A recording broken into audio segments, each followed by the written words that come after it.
And once I hit that live, there we go.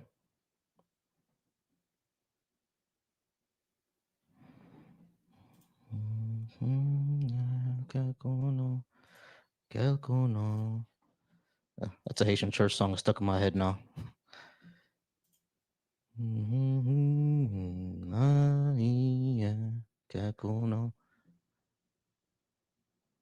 All right, cool. We'll start there. All right, y'all. You are connected as the host. Welcome, host. You are now in the host room and can manage your callers from the call-in studio web interface. Cool. All right, y'all. So call-in line is going to be open in a second. That's the call-in line. Y'all go ahead and you can call in if you would like, and let me know if you disagree with what I have on the board. If you do, go ahead and hit that request, and we can go ahead and still definitely talk about it. Let me know what you disagree with. Like I said, if you say something like, you either say that you disagree or you call me stupid or whatever, I'm just gonna go ahead and invite you up. You know what I mean? Don't be shy. If you think I'm an idiot or brainwashed, go ahead and request up, and you could tell me why you think that. I don't bite, y'all. I don't bite. So you can definitely go ahead and come on up if you disagree with what I have to say. That's all good and well. I enjoy a good conversation. Calling lines are now open. And like I said, keep liking that live and keep sharing. Keep liking that live and keep sharing. I appreciate anybody who is here and would like to talk. Go ahead and tap that screen. There are a lot of people on tonight, so we may have a slower night. We may have a slower night because there's a lot of folks on. What's going on, y'all? What's going on, Resist? What's going on, everybody who's watching me from the Deconstruction Junction? Everybody watching me from Black Atheist Coalition. If you're on my Twitch, if you are on my Facebook, shout out to y'all watching there. We're just waiting for calls to come in. We're waiting for any guests to come in.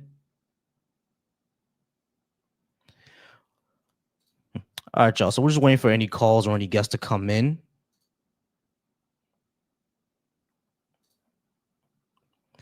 And like I said, if there's something on the board that you disagree with, go ahead and either call this line or hit the request button, and we can go ahead and talk about that. Let me know how you feel and why that is.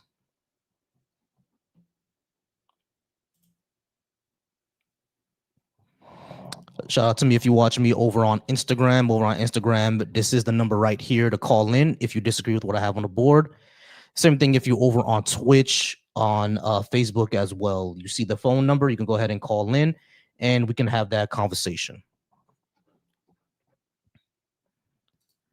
Conversation, debate, any one of those. I don't care.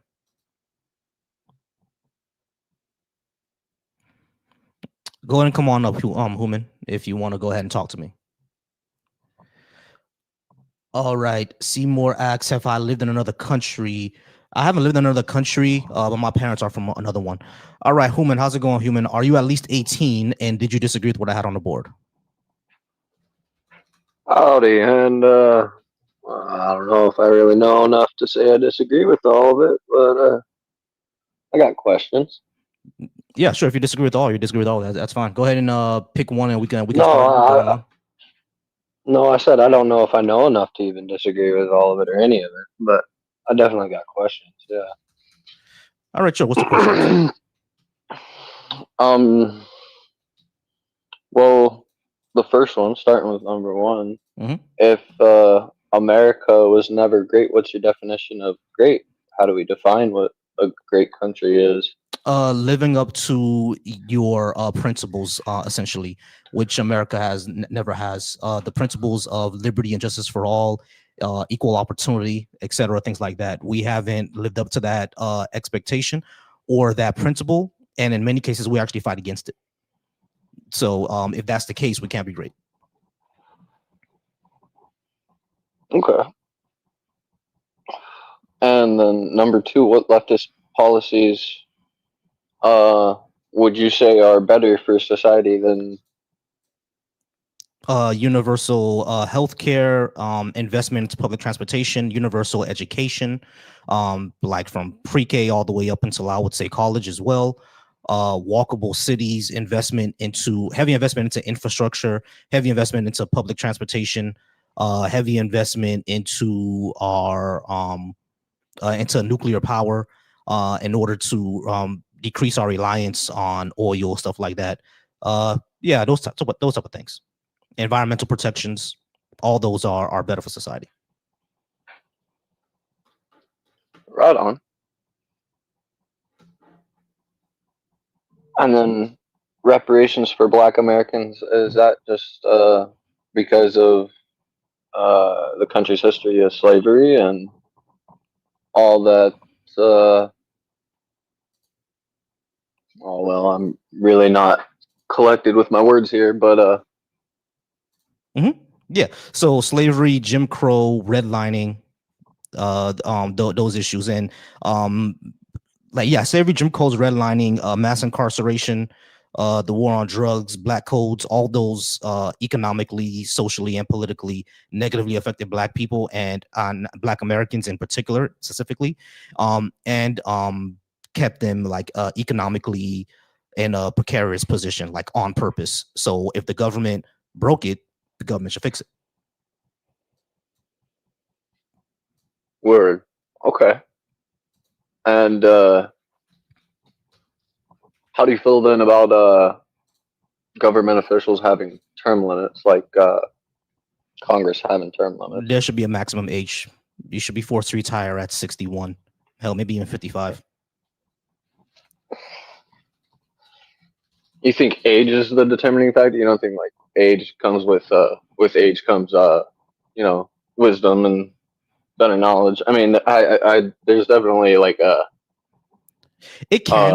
It can. Wisdom can come with age. I don't think anybody denies that. But I think at a certain age, your ideas are archaic, and they don't work for the society anymore.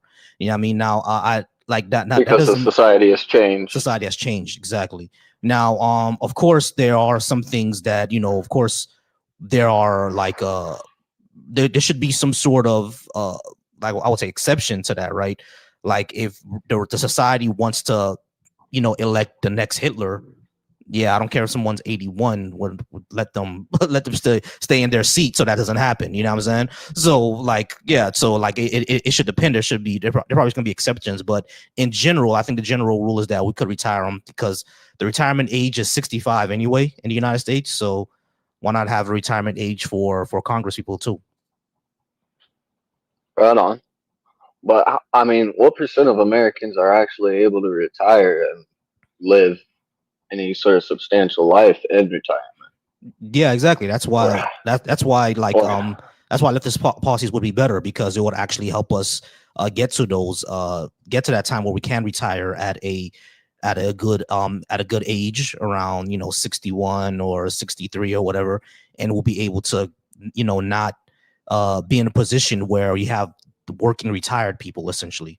Yeah, I mean people who are quote unquote retired but have to be greeters at Walmart in order to make ends meet. You know what I or mean? hmm and I mean, obviously not. I can't remember everything you listed off. Obviously, not public transportation or education is gonna get us there alone. Mhm. What kind of policies do you think would? What kind of changes do you think would do that? Could do that? Could have Oh, that kind of effect?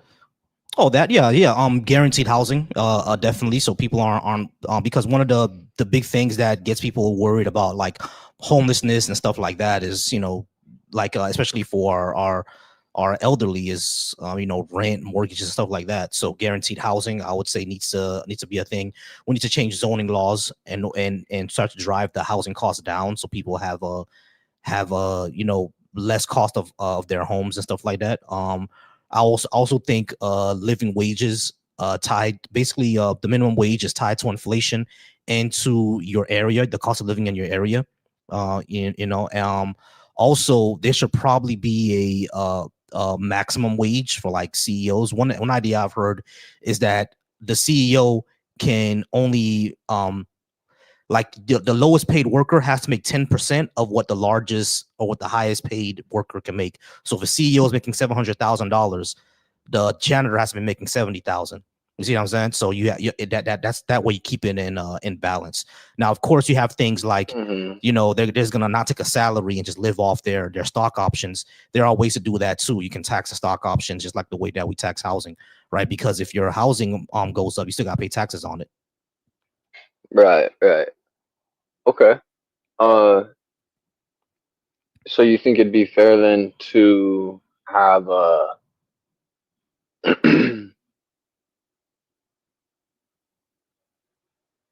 sort of like Switzerland did.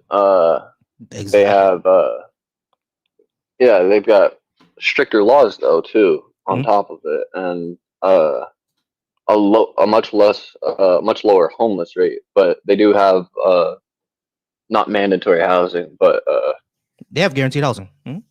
Guaranteed housing. Thank you. I think that's Finland, actually, as a matter of fact. Yeah, I think Finland was able to eliminate homelessness by just having guaranteed housing. Oh, was it Finland too? I think it was Finland. Yeah. Right on. Hey, would you mind giving me a second? You want to give me a second? Hey, JC, the phone number is right here, JC. You can go ahead and call in. All right. You're sitting there just crashing out in the comments. I kept telling you, call in. I already told you, call in right here, or you can request up and we can have the conversation. But you crashing out in the comments is not doing anything. And for everyone who's talking about my beautiful triangle peanut shaped head, yeah, I know that it's peanutty shaped and your mama likes it. All right. Anyway, yeah. So human. Yeah. Go ahead. So yeah, I think it was Finland that basically eliminated homelessness by having guaranteed housing. Right on, dude. I just shaved all my hair off too. Fucking getting called peanut too, left and right. It's a struggle. Back to the CEO thing. So, if a CEO happens to be the owner of a company, so you started this company, it's fair for. Well, I guess once you make it public, you're giving up that, right? I was gonna say, how is it really fair for a CEO salary, the owner of the company, like you started this company, why should your salary be tapped to or connected to the janitor's salary, Yeah, I know it seems unfair, but it's for that's why I said it's for the best for society, because what we have right now is just them lining their own pocket, which sounds like, great, like it's mine and I'm going to go ahead and line my own pocket. All that sounds good and well, but we've seen the effects of that.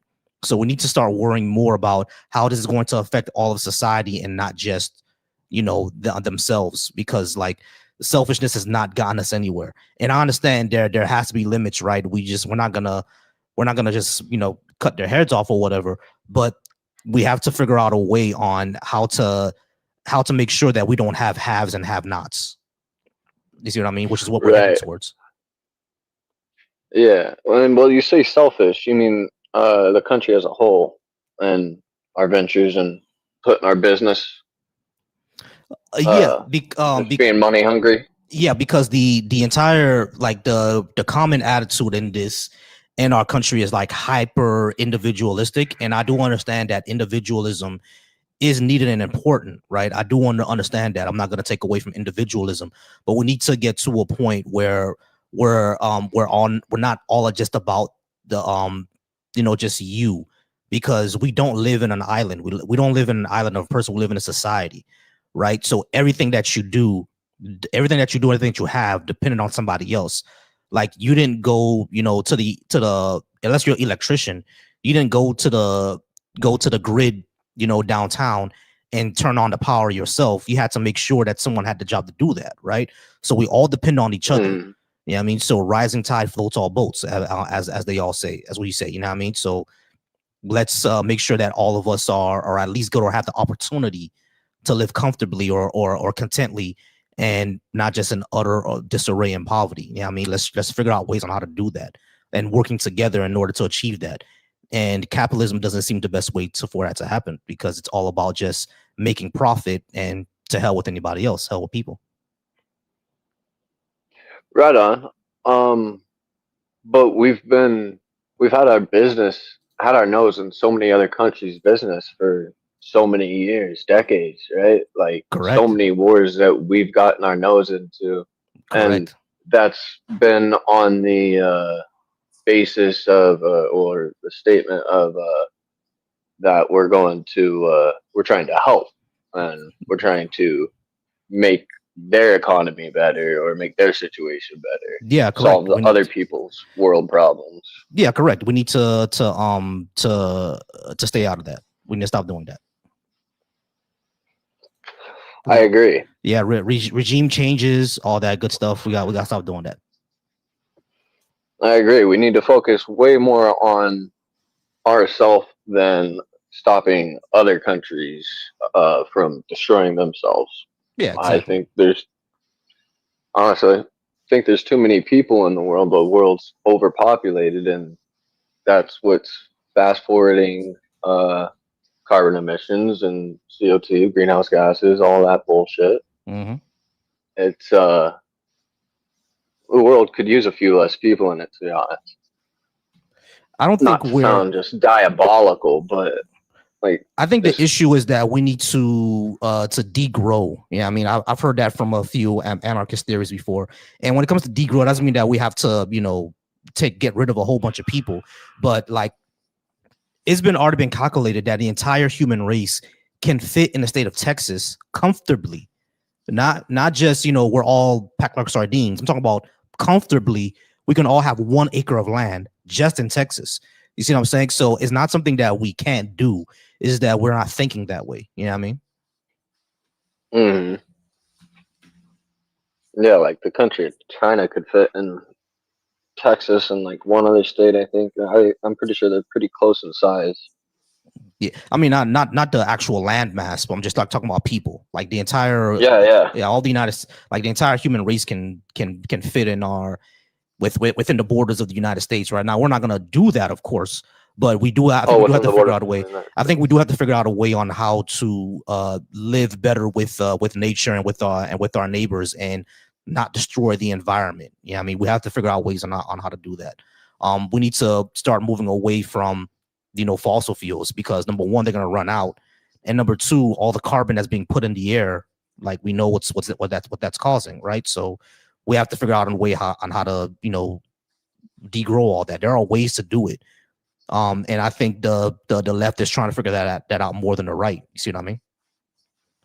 All right. Mm-hmm. So the caller in 573, I'm gonna get to you next. But someone else was before you, so I'm gonna get to you right after that person. All right. So human, you got anything else before I move on to completely? I said completely.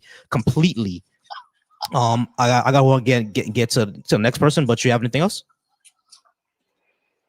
Yeah.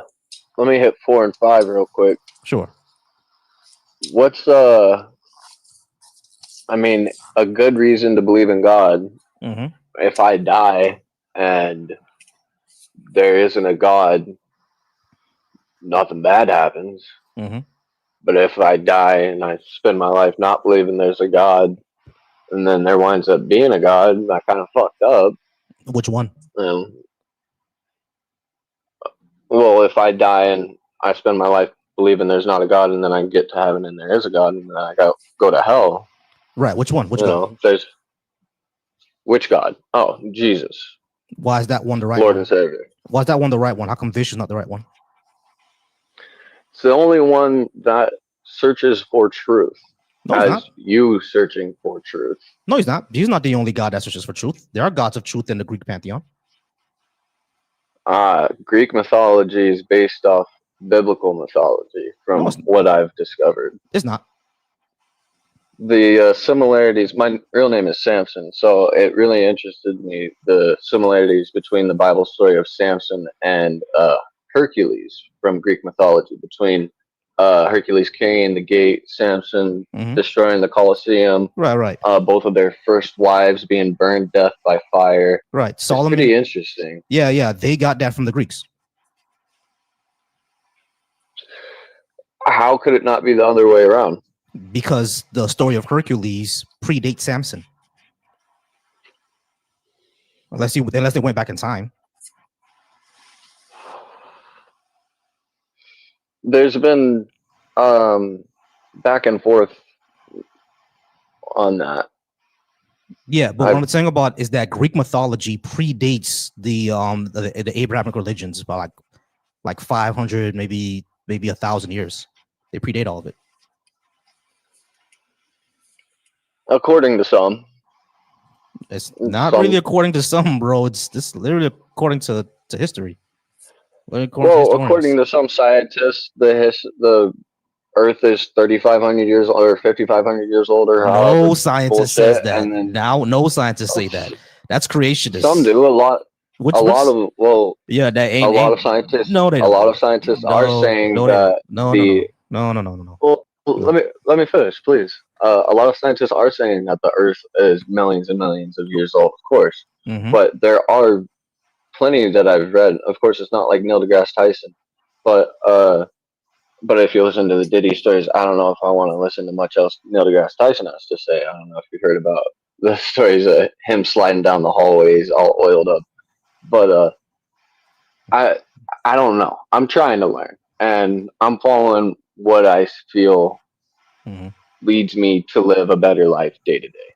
Gotcha. All right. I understand about living a better life day to day. That's all good and well. But number one, we don't need to believe in a God to do that. And number two, like though the Earth is billions of years old, like there is no serious scientist that says it's only a few thousand years old. That would be crazy because we have trees that are older than a few thousand years old. You know what I mean? So it's that would be insane, right? So it's no serious scientist is saying that. Right. It would be insane that if the huge flat plateaus like Devil's Tower and places like that along volcanic regions that have those hexagonal shapes that are massive but are the same shapes as the cells in trees. It'd be insane if those were petrified trees. But there are petrified forests in northeastern Arizona, and like there's some evidence that makes it kind of make a little sense. I'm trying to figure it out and weave my way through the bullshit, but it's confusing. And the bullshit is the claim that the Earth is only a few thousand years old. I'm gonna have to get to the next person, bro. I do appreciate you being up. We're gonna talk to completely now. Come back anytime, human. All right, I do appreciate you. All right, guys, go ahead and keep liking alive and keep sharing. Keep liking alive, keep sharing. Once again, 573. I do see you in the queue. I'm gonna talk to you right after I talk to Completely Confused. Dreadful, how's it going, brother? I'm gonna go ahead and bring you up in a second. I was only taking ops for the moment. Oh, you dropped off. I appreciate you. But all right, and the next person is going to be Dietrich. Dietrich, you're gonna be right after my phone caller, okay? So Completely Confused, how's it going? Are you at least 18? And did you disagree with what I had on the board? Yes. What'd you disagree with? So thank you for having me. Number one, America has always been amazingly great. Okay. And then what was it? Go ahead. What was it great prior to 1865? Absolutely.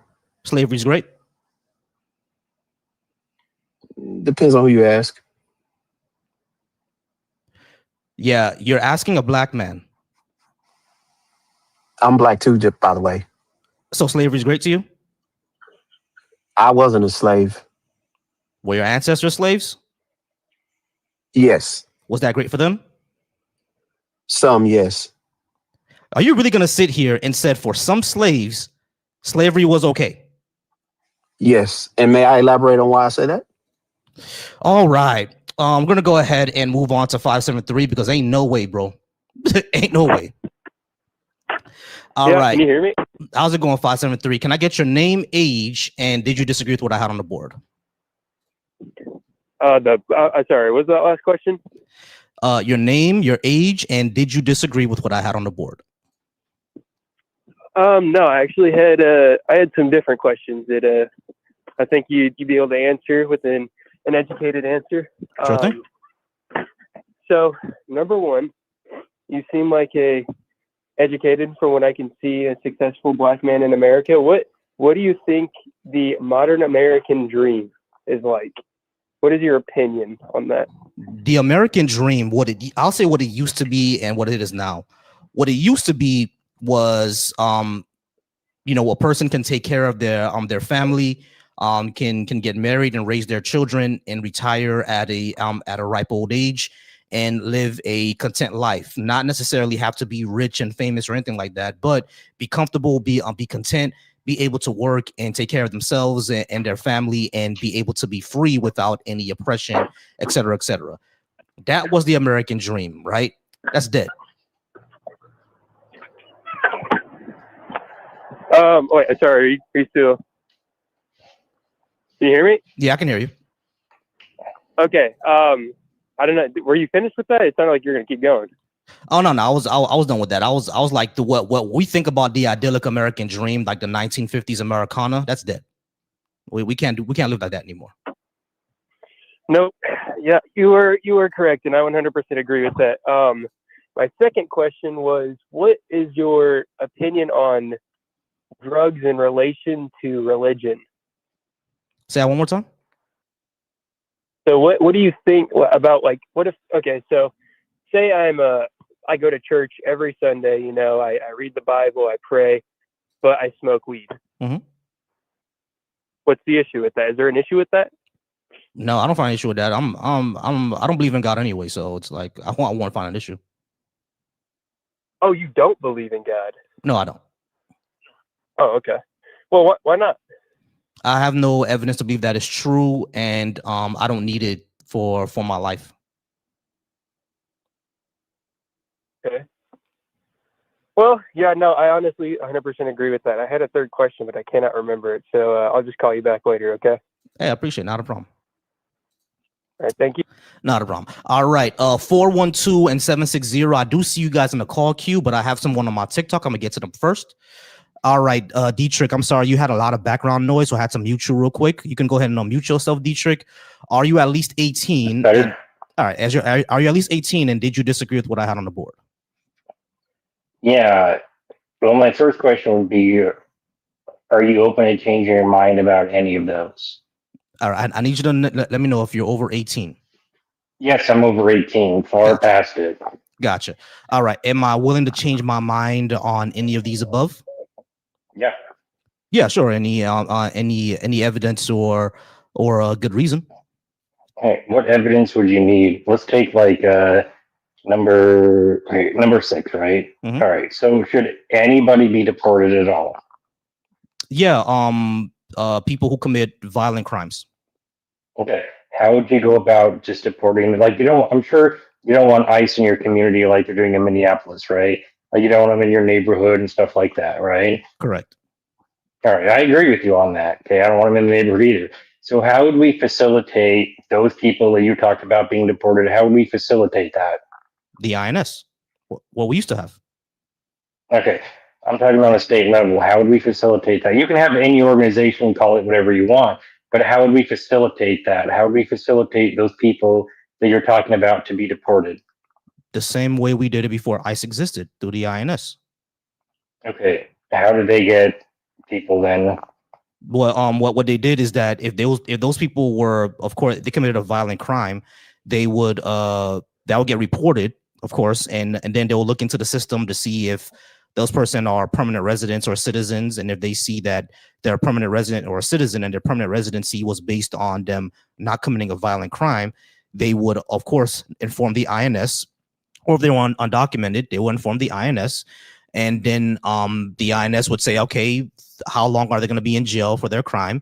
And then once they're done with their jail sentence, send them back. If they're if they're a person that's going to be in jail for life, INS would then contact their home country and say, listen, he's going to be in jail for life, or he has a life sentence. So over here, he's going to be in here for 25 years, and then we're going to go ahead and send him back. Okay. So what about accusations? Should it be only based on convictions, or should it be based on accusations as well? Convictions. Okay.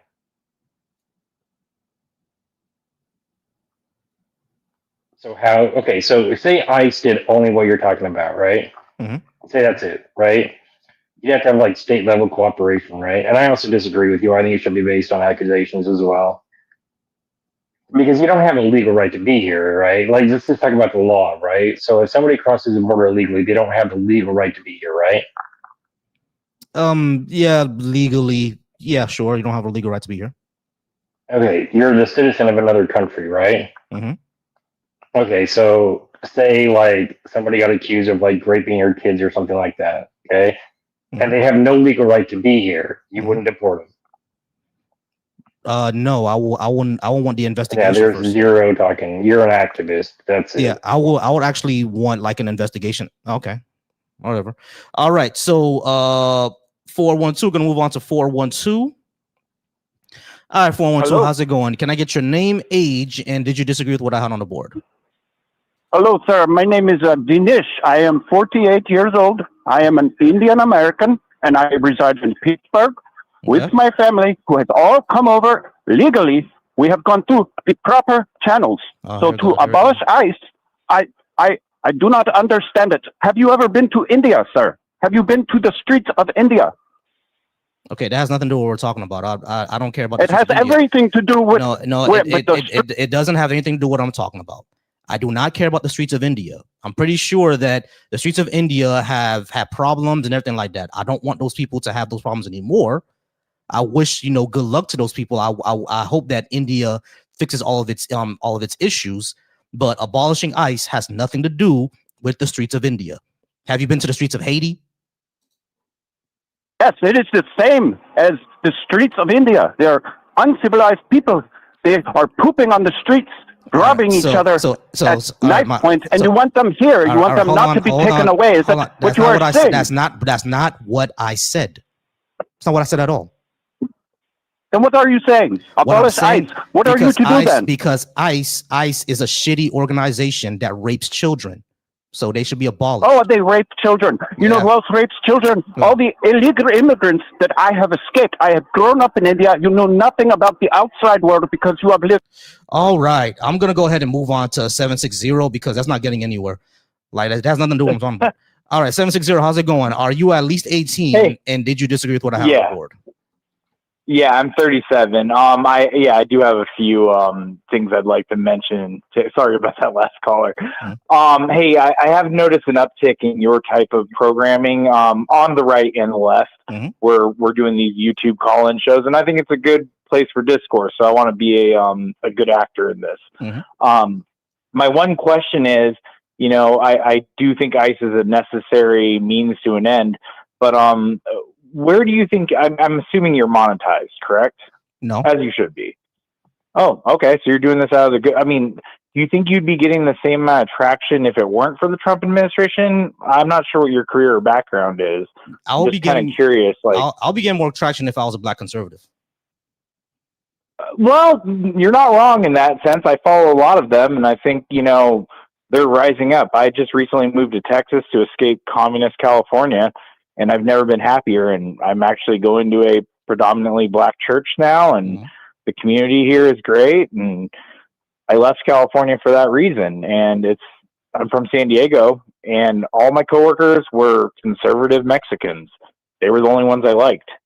It's this influx of liberals who think they know what's best for the rest of us. And I think right now we're a nation divided, and it's sad. Yeah, it is. So what did you disagree with?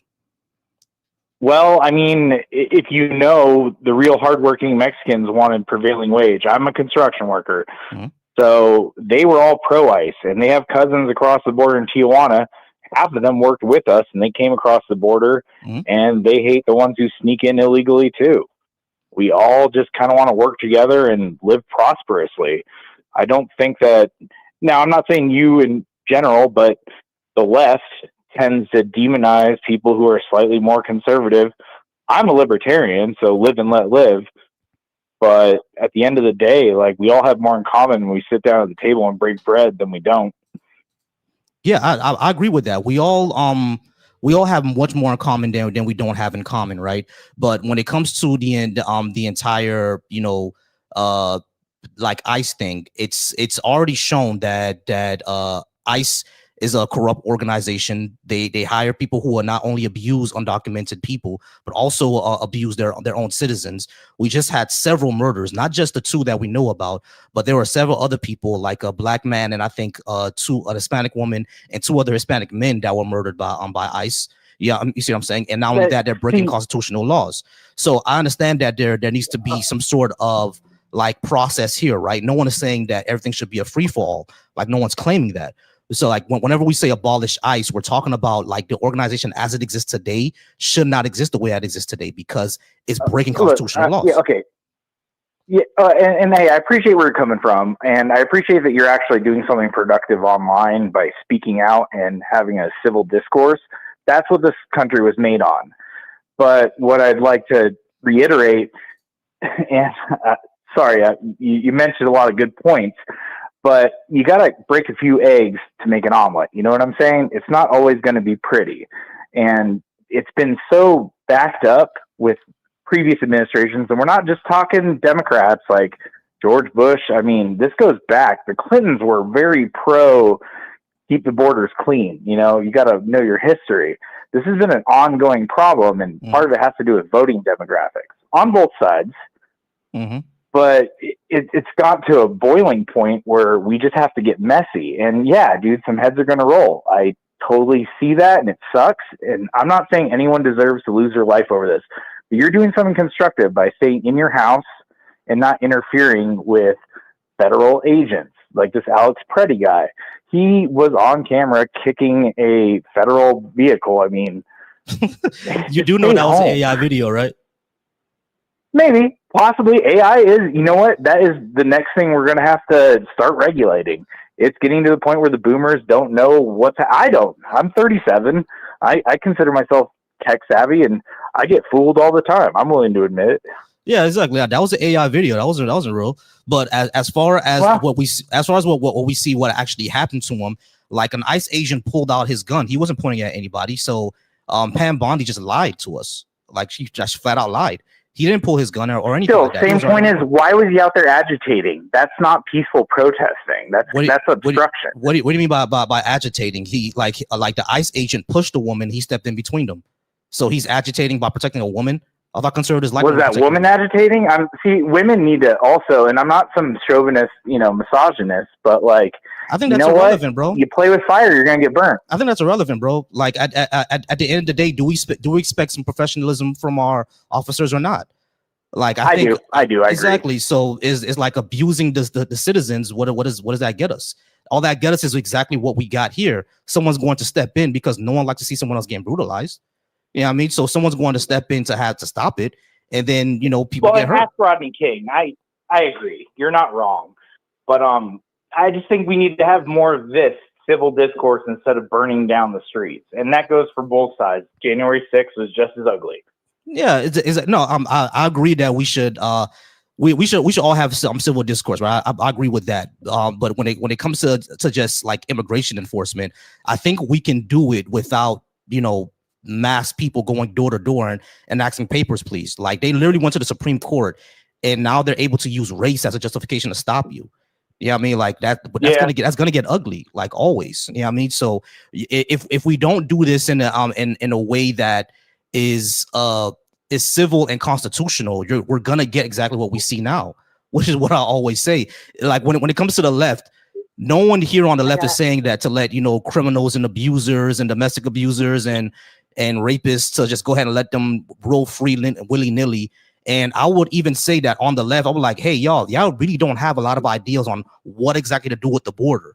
Yeah, I mean, y'all don't really have a lot of ideas on that. We need to talk about that. I'm saying at least conservatives want to know what to do. I just think their ideas are bad. But we actually have to have some sort of idea. You know what I mean? But like at the end of the day, let's at least talk about it. The way that it's happening now is I don't believe that's the way that it should happen. It's going to get to a point where, you get to the position of if we see more and more abuse, you get to the last point that I have, which is abolish it. Because if it's just going to be what I was going to say. I'm sorry, go ahead. These you're speaking in like exacts, like abolish. That's a little extreme. Let's not abolish, let's reform. Mm-hmm.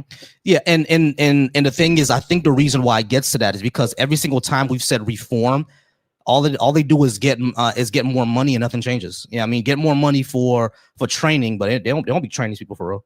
Yeah, I mean, like that they said the same thing with police officers. You know, we're gonna go ahead and train them, give them more money for training, and all they did was pocket it. You know what I'm saying? So it's like at that point we just start to say, okay, abolish it, since you know reforming doesn't work. But I do get the sentiment. Like I'm not completely against reformation. I do get the sentiment. What I would say is that we just need to fold this all back in. Excuse me, because right now it's split into like 3 departments. It's the Department of Homeland Security. It's UNCIS, and then I said UNCIS. I'm sorry. It's another bureaucracy too. So yeah, exactly. I feel you. And then it's one. ICE. You know what I mean? But all of them used to be one organization. They all used to be the INS. So just make it all the INS again. That's what I would say. Oh, hey, you know what? If that's what you mean by abolish, I can get behind that. Is let's consolidate. Yeah. Let's just consolidate all back into the INS. Yeah, I mean, I think that's what most people would say. Well, hey, you know what? And that's going to take a bipartisan effort, and that's something I can get behind because I think we all just like going back to the breaking bread thing. Let's sit down at the table. Let's find a middle ground, and try to have civil discourse like we used to in the 50s when you said the American dream was still happening. Yeah, exactly. All right. Well, hey, I appreciate your time, man. I'll let you get to someone else, but, keep doing the good work. All right, not a problem. Appreciate you. All right, man. Have a good. Ooh, sorry about that. I cut him off. Sorry, I cut you off. All right, 573. I'm going to get back to you in a second. I do have another guest on my stage. Let me get your name. Godis, how's it going, Godis? Are you at least 18? And did you disagree with what I had on the board? Yes and yes. So, well, actually, first we gotta clarify if it's an actual disagreement. When you say America was never great, what are your metrics in determining that? Its own principles: liberty and justice for all, equal opportunity for all. We never lived up to that, and in many cases, we fight against it. So you're saying how you determine whether a country is good or not is based on its own principles. Its own principles. Okay. Mm-hmm. So would you suppose if you made a country with the opposite principles, it would be a great country as long as it met those principles? Oh no. I should clarify that. I would say, in my opinion, what are good principles, or principles that are pro-social, because liberty and justice for all, equal opportunity for all, those are pro-social principles. If you live in a society where the principle is, eliminate everyone with brown eyes, then yeah, that's that principle goes against humanity, right? So like I'm talking about humane pro-social principles. That was a good point, though. That was a good point. I appreciate that. And you're applying goodness to these principles? Yeah, I think liberty and justice for all are pro-social and pro-humane principles and consequences. And are you saying these are moral principles? Moral, I won't believe them to be right. I would say they're humane. Yeah, I believe them to be right. Yeah. Yeah, and that's just your preference, right? Yeah, exactly. This is my preference. So then it's not a truth claim. No, it's not a truth claim. It's just my opinion. You can disagree with it. Tell me why. I mean, there's nothing really to debate if you don't believe your claim to be true. No, I believe my point to be true is just in my opinion, this is true. So you can tell me in your opinion why I'm wrong. Well, because it violates the very definition of something being true. It has to. Bro, this is not a philosophy course. Just tell me why you think I'm wrong. Well, I'm telling you, your claim is not true. Okay, why? I'm not teaching you because it goes against the definition of truth. I don't care about that. In your opinion, am I wrong? You don't care about definitions? No. In your opinion, do you think I'm wrong that America was never great? In your opinion? Look, the madder you get, the sharper your forehead is. All right. So, in your opinion, do you think I'm wrong? Coming to a point. Look at it. All right. So, in your opinion, Godis, do you think I'm wrong about my opinion? Do you have a different opinion? Well, opinions aren't truth apps, right? Opinions can't be right or wrong. Do you have an opinion or not, bro? Jesus Christ. you kind of just ceded that your point. All right. Let's go ahead and move on. All right. So let's see if we have any. We do have someone else in the calls. I'm gonna get you real quick. All right, y'all. So I appreciate everybody being here. If you're over on Deconstruction Junction, again, just call in. All y'all just, crashing out in the comments and calling me stupid, but all you are cowards and don't want to call in. If you're watching me over on my personal channel, Voicy Thoughts, I appreciate you there as well. And we're going to go ahead and get to the next caller, 573. 573, how's it going? I'm doing good, man. All right, are you at least can I get your name, age, and did you disagree with what I had on the board? My name is Aiden. I am 20 years old, and I can't say if I disagree or agree, but I have some questions, okay? Yeah, sure. Go ahead, Aiden. So, reparations. Mm-hmm. So, who is paying those reparations? Government. Just like they pay for everything The government. else. Okay. Yep. Okay, and then which people are receiving reparations? And are you saying reparations for Black history or reparations across all cultures? Reparations for African Americans. Now, are African Americans the only ones who should get reparations? I think Native Americans should also get reparations, but we're talking about African Americans. Okay. So what happens if there aren't people who are not paying those? So say a law does come in place where reparations are a thing. What if the people aren't paying those? What happens? Are they punished? I'm not sure what you mean. So say with taxes, you got to pay your taxes, right? Yeah, I did. Yeah, you got to pay taxes. It falls under the same, I guess, leverage of taxes. I mean, when it comes to that, paying your taxes, not paying your taxes is already illegal anyway. So. Yeah, and that's what I'm saying. So, is it like a tax? Like, you know what I'm saying? Like, will I go to jail if I don't pay these reparations? Well, if you don't pay your taxes, you're already going to go to jail. I'm not sure where we're going with this. Okay, so number 2, America was never great. Explain that, please. Yeah, America never lived up to its principles of liberty and justice for all and equal opportunity for all. And in many cases, you fight against it. So these are pro-humane, pro-social principles, and America never lived up to it. So if you're not living up to your principles, not going to be great. Okay. So there's some things I agree with that. And so what do you mean equality across all people? Because I think that every person that comes into America legally has an equal opportunity, just as I do. We don't. Your opportunities are heavily dependent on your race, your sexual orientation, your gender identity, etc. I know a lot of successful black people. Yeah, I know. Everyone says that. I know a lot of successful black people as well. I'm one of them. That doesn't mean that race doesn't have an effect on it. All research that we have shows that it does. Okay. Do you think that could be due to the people's own personal doings, what they do with their life, or do you think? Okay. So. And I'm not just saying that. Like, research backs me up on this. Okay. I know it sounds insane.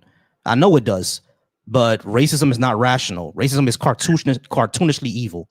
Like, it sounds insane that in America, we actually built highways through black neighborhoods in order to make them poor and separated away from the city. But that's something that happened. It sounds cartoonishly evil, but it actually did happen. Like, I'm not even kidding. Okay. Okay.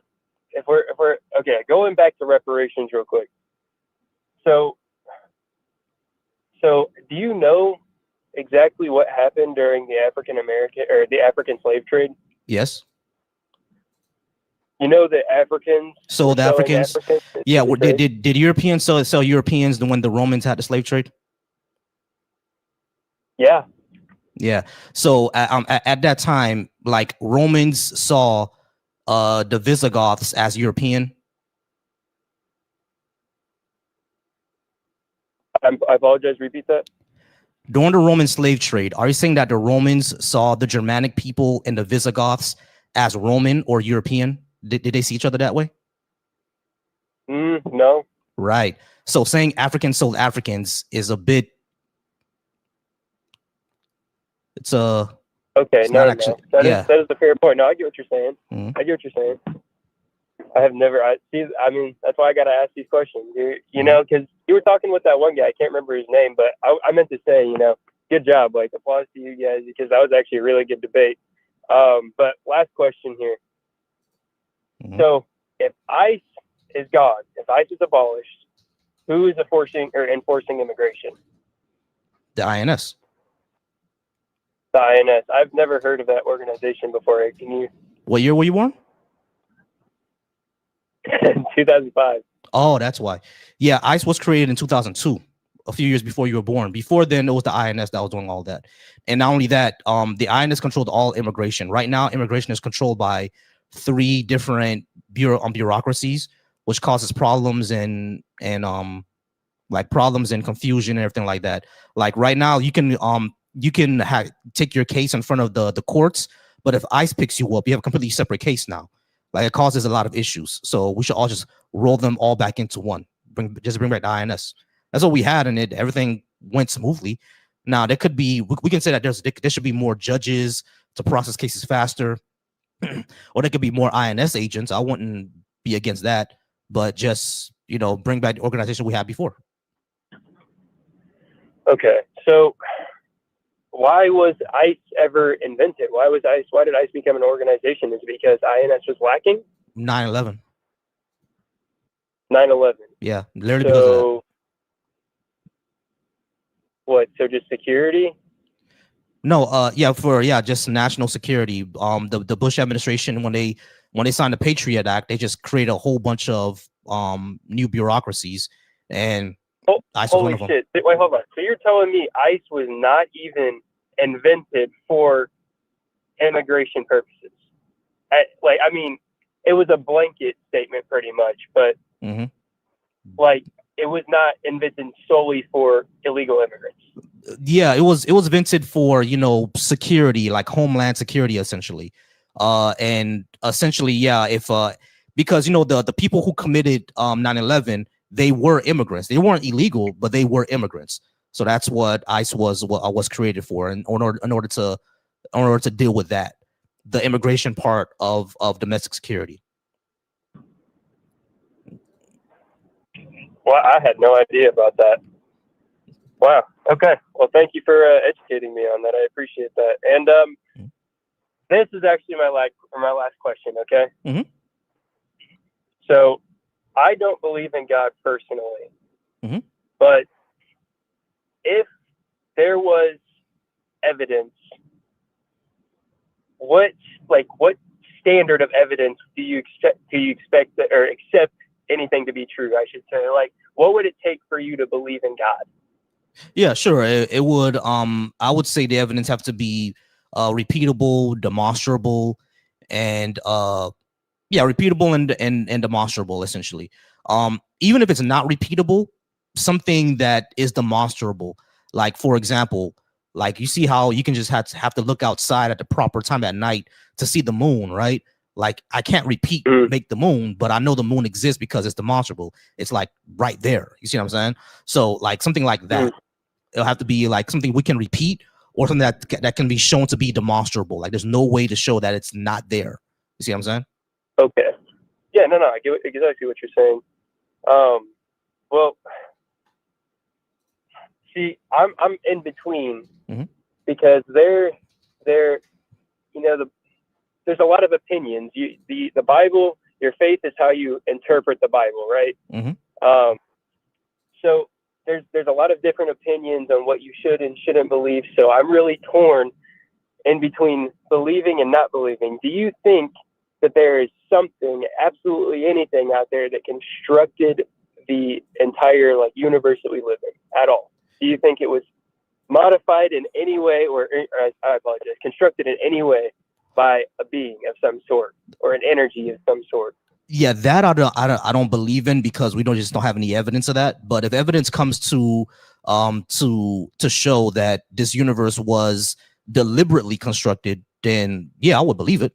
Yeah, I mean if the evidence shows that to be the case, excuse me. I mean, we just don't have any evidence for that right now. The way that everything fits together, how would there not be, engineering to this? Right, that could just be the laws of physics. The laws of physics could look like engineering to us, but it's just what the laws of physics do.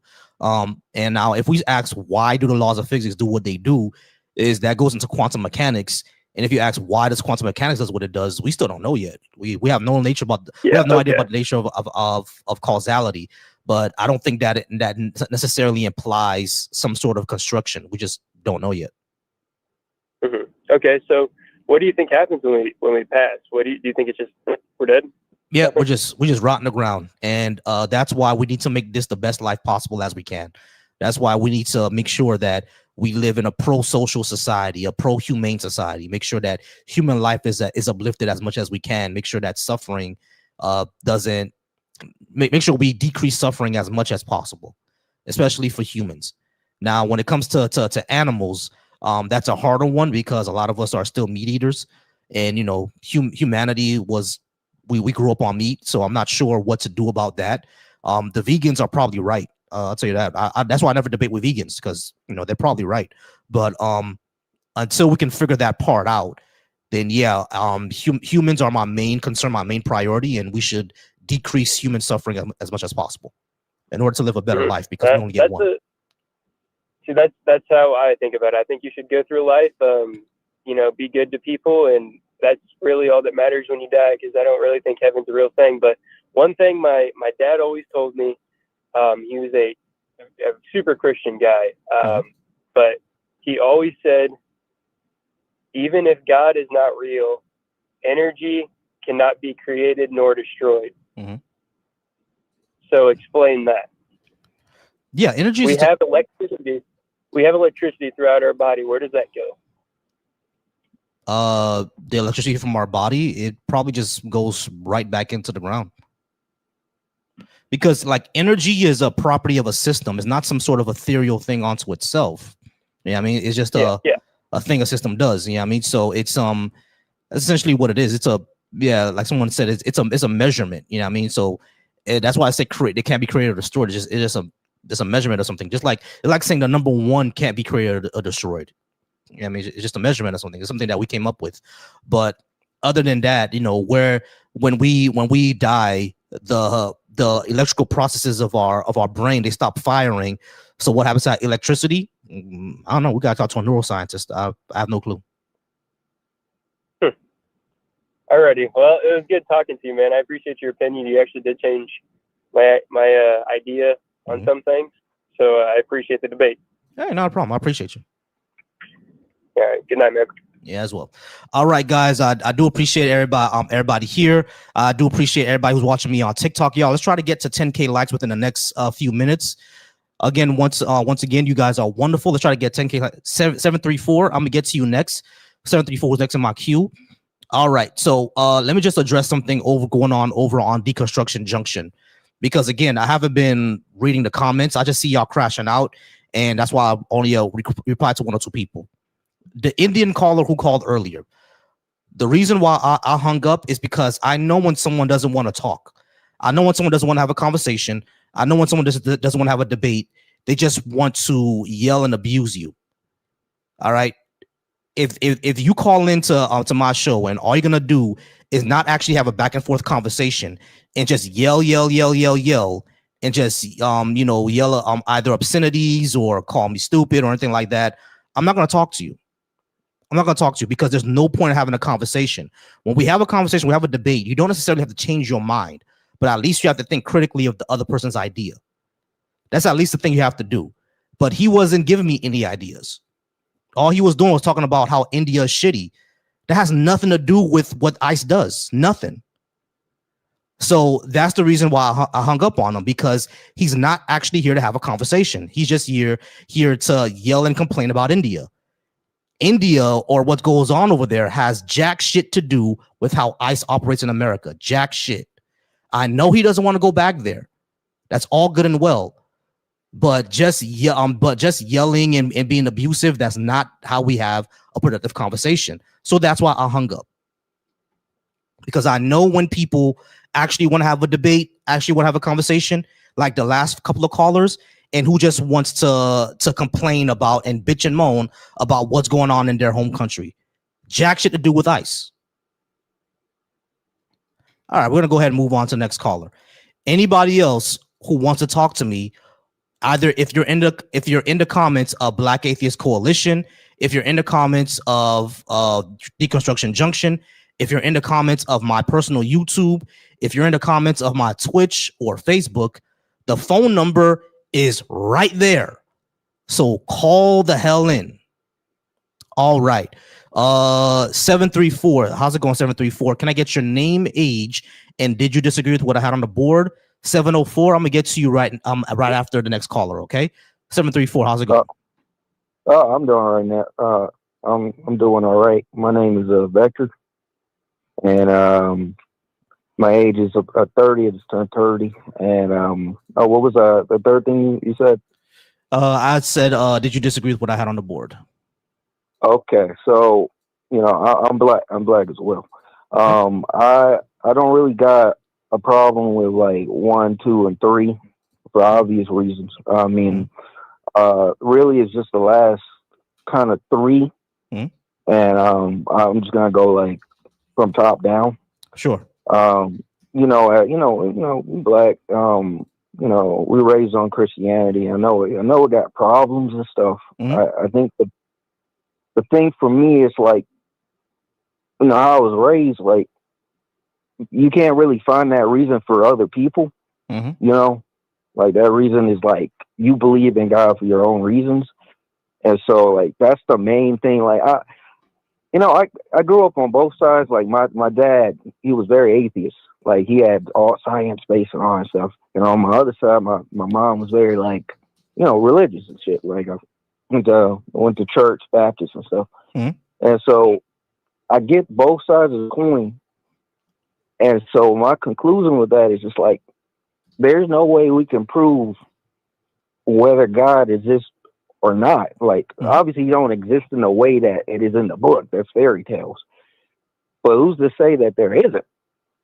That's the problem that I have, is where like I feel like some people are just like, nah, he's not real, like, at all. And I'm like, you really don't know that though. You know? Gotcha. Yeah, we really don't know if that's true. I watch. Excuse me, sorry about that.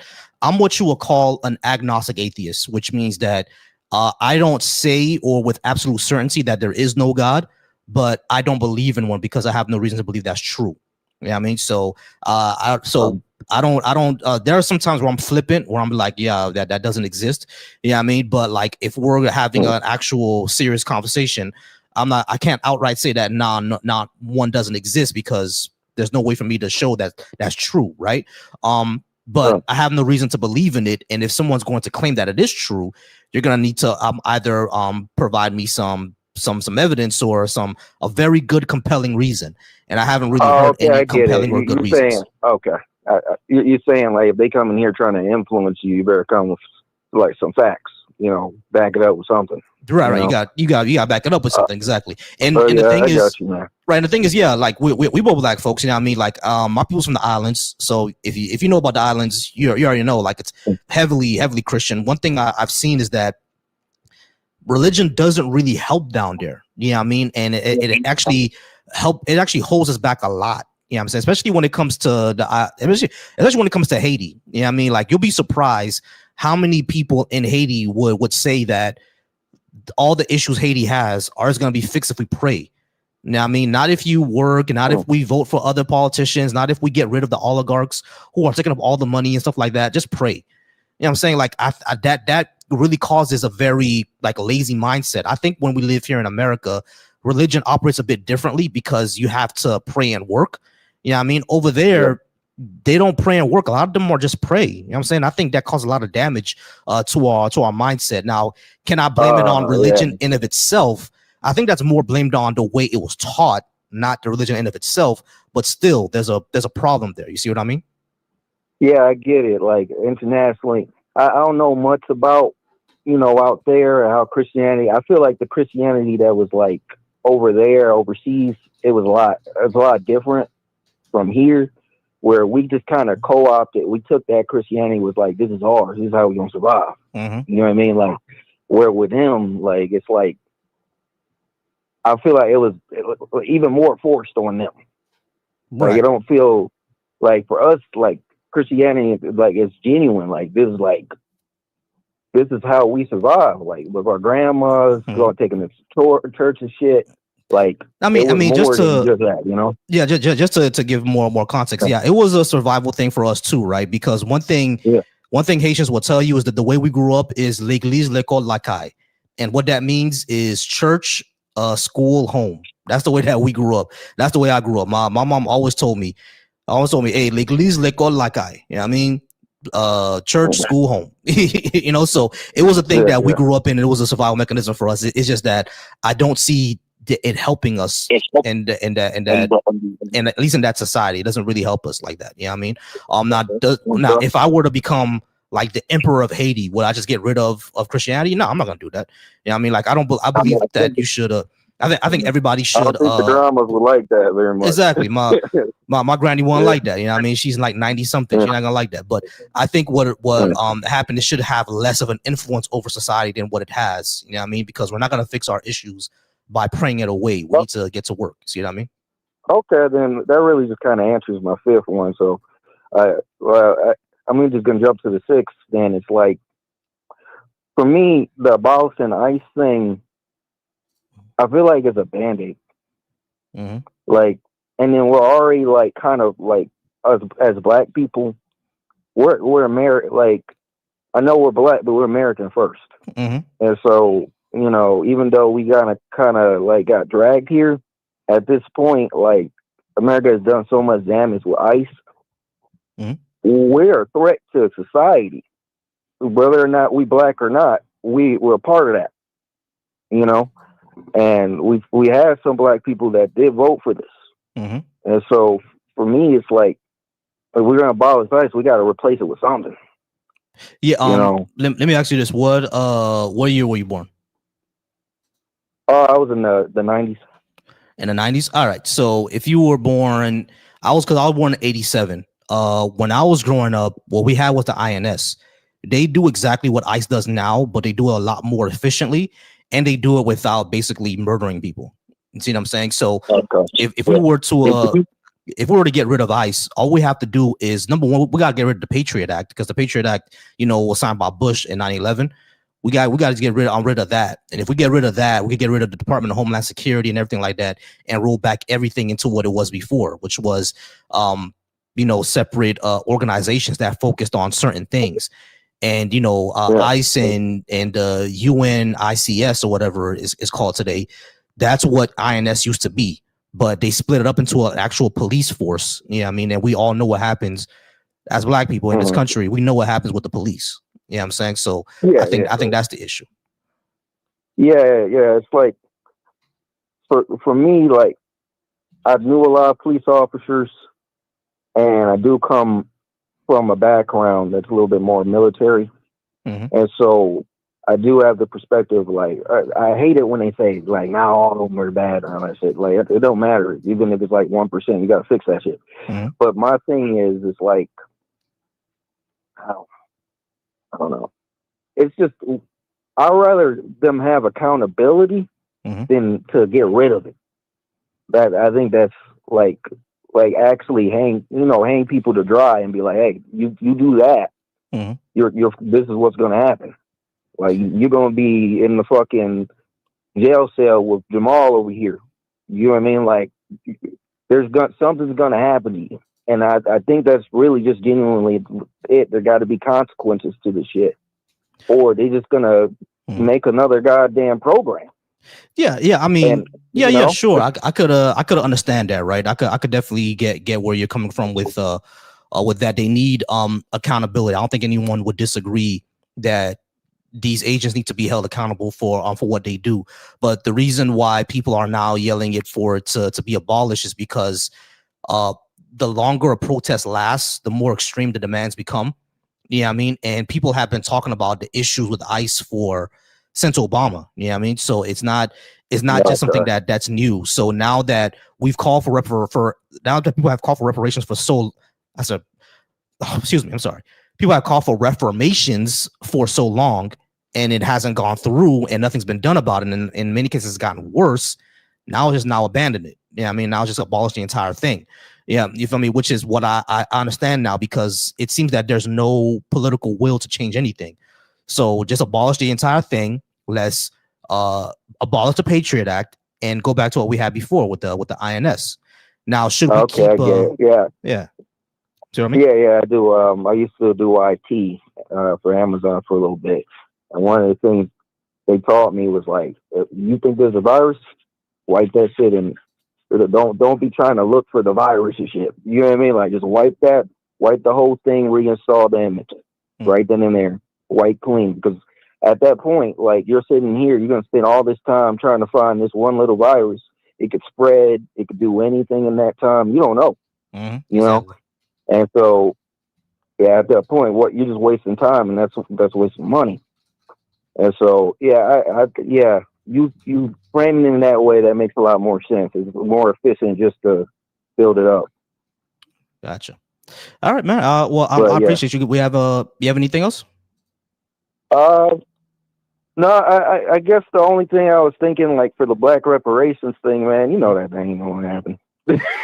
Like, it's not gonna happen. It's not gonna happen in our lifetime. I know that it won't happen in our lifetime, but I do think I do wish it will still happen, but it's not gonna happen in our lifetime. I do agree with you. Yeah, I grew up with white people. I went to school with them. I honestly, man, I'm black, but I'm culturally white and black.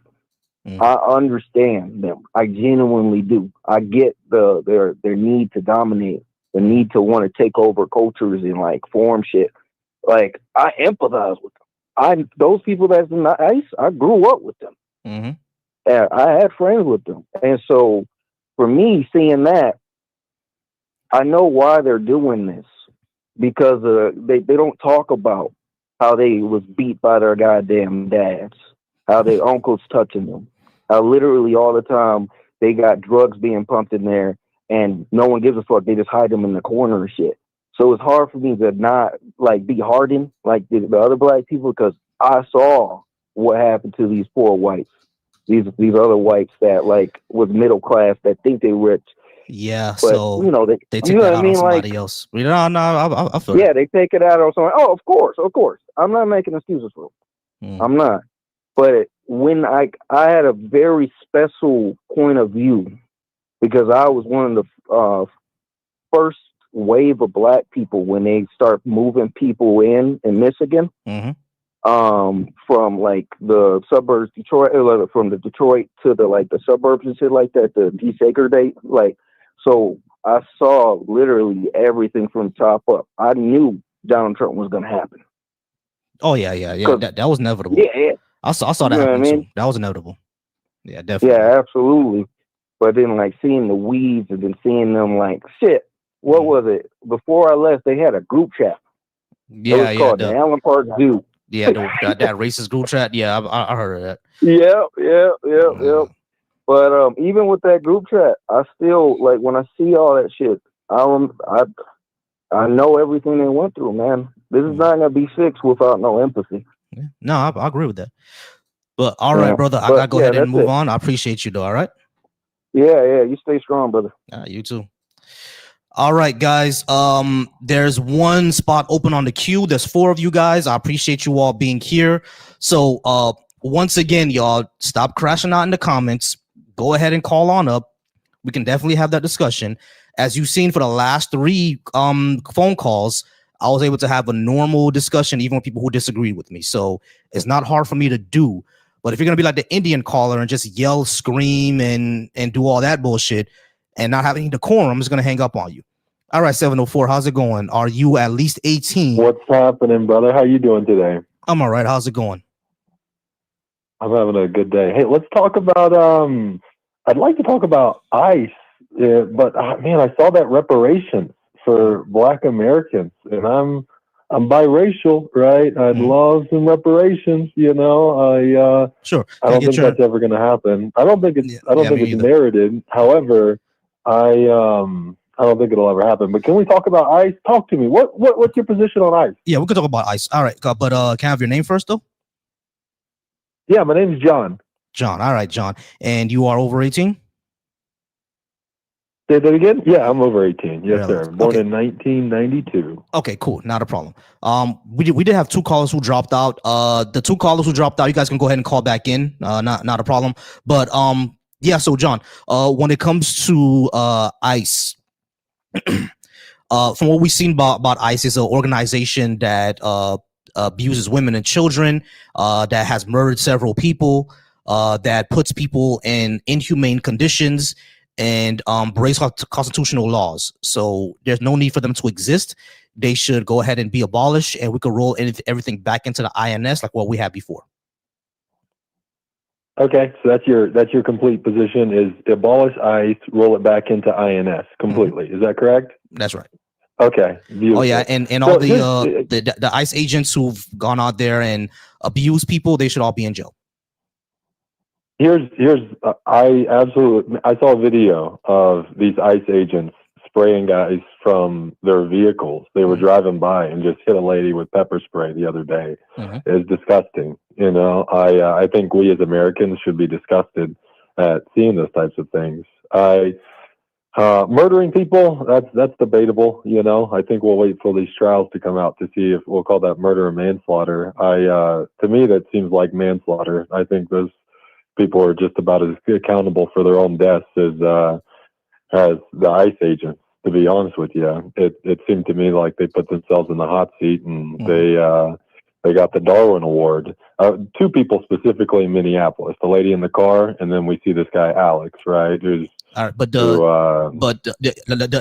lady in the car, right? The lady in the car, you can let's say you can debate it, but Alex definitely not. All Alex did was step in front of someone who got pushed, and he got killed. Okay, let's talk about that. Absolutely. So he stepped in front of the late. And by the way, the dude, I can appreciate the gesture, right? I think every man that would sit anywhere in a room with me anyway would try and step up and help a lady up in that situation. He sees a lady that may or may not have been protesting with him get pushed to the ground, right? She's pushed off the street, pushed into the ground at that little snowbank, right? Car behind her, and he tries to help her up. I think his issue when he tried to help her up is he pushed the officer with his right arm. And every video shows that pretty clearly. Now, look, my brothers are dark skinned. I'm telling you, I came out. I'm light skinned. My brothers are dark skinned. I got you. I've been in some police interactions with these guys. I got you. Okay, so when it comes to the video, police interactions with these guys. What I can tell you is that there is no way in heck. And I don't want to curse on your channel, right? I don't know if it messes with monetization, but there ain't any way possible that if I'm an armed man, I'm putting my hand on an officer, because touching an officer is assault. Any black man knows that. And if he stops you, don't put your hand out, rest it on his shoulder. I got you. I got you. But take it offensively. Here's the thing. Honestly, this guy, he was sitting on his privilege. Hold on. That he was above the law. He thought that he was above any of us. John, slow down. What we saw, if you from what we saw in the video, he stepped in front of it, and then the ICE officer maced him, and he put his hand up. No. Hold on. Let me finish. The reason he maced him is because he put his hand on him. No, he didn't. Absolutely not. He stepped in front of him, and then he got maced. No, you have a live. Absolutely. He stepped in front of him. Yeah. He become between the lady and the officer. And then he maces him with his right hand. He pushes him with his right hand, which is then considered assault. The officer maces him. The guy becomes disoriented. He's grabbing for the lady. Now he's not protecting the lady. He's just grabbing onto something, right? And they're dragging him. He's holding on to the lady. He's still trying to help her, disoriented. He's on the ground, fumbling and mumbling. They disarm him. Still, hey, my opinion, it's a bad shoot. But he put himself in that situation. I think that there should be I think these guys need to be investigated. I think it should go to trial. Absolutely. Bad shoot. Why? Because he wasn't armed. But he was reaching for where the gun was while he was on the ground. He was not. No, he was not. Bad shoot. It's on. Hold on. It's on video. It's on video. Hold on, John. It's on video. Completely on video. John, stop. I don't know why we're contesting it like it's not very. John, you gotta slow down, bro. It's on video that the cop disarmed him. He did not have his gun when he was shot. The cop disarmed him. You can see the cop walking away with his gun. He didn't reach for anything. The gun was in a holster behind his back. The ICE agent took it off and walked away with it. Then they turned him on his back and they shot him. So he wasn't reaching for anything, bro. I'll try to find the video as well of what happened before. But what happened before, as far as I remember, is that he stepped in between it, and then the cop started to, the ICE agent started to pepper spray him, started to mace him, and then he put his hands up. And then when he put his hands up, that's when they wrestled him to the ground.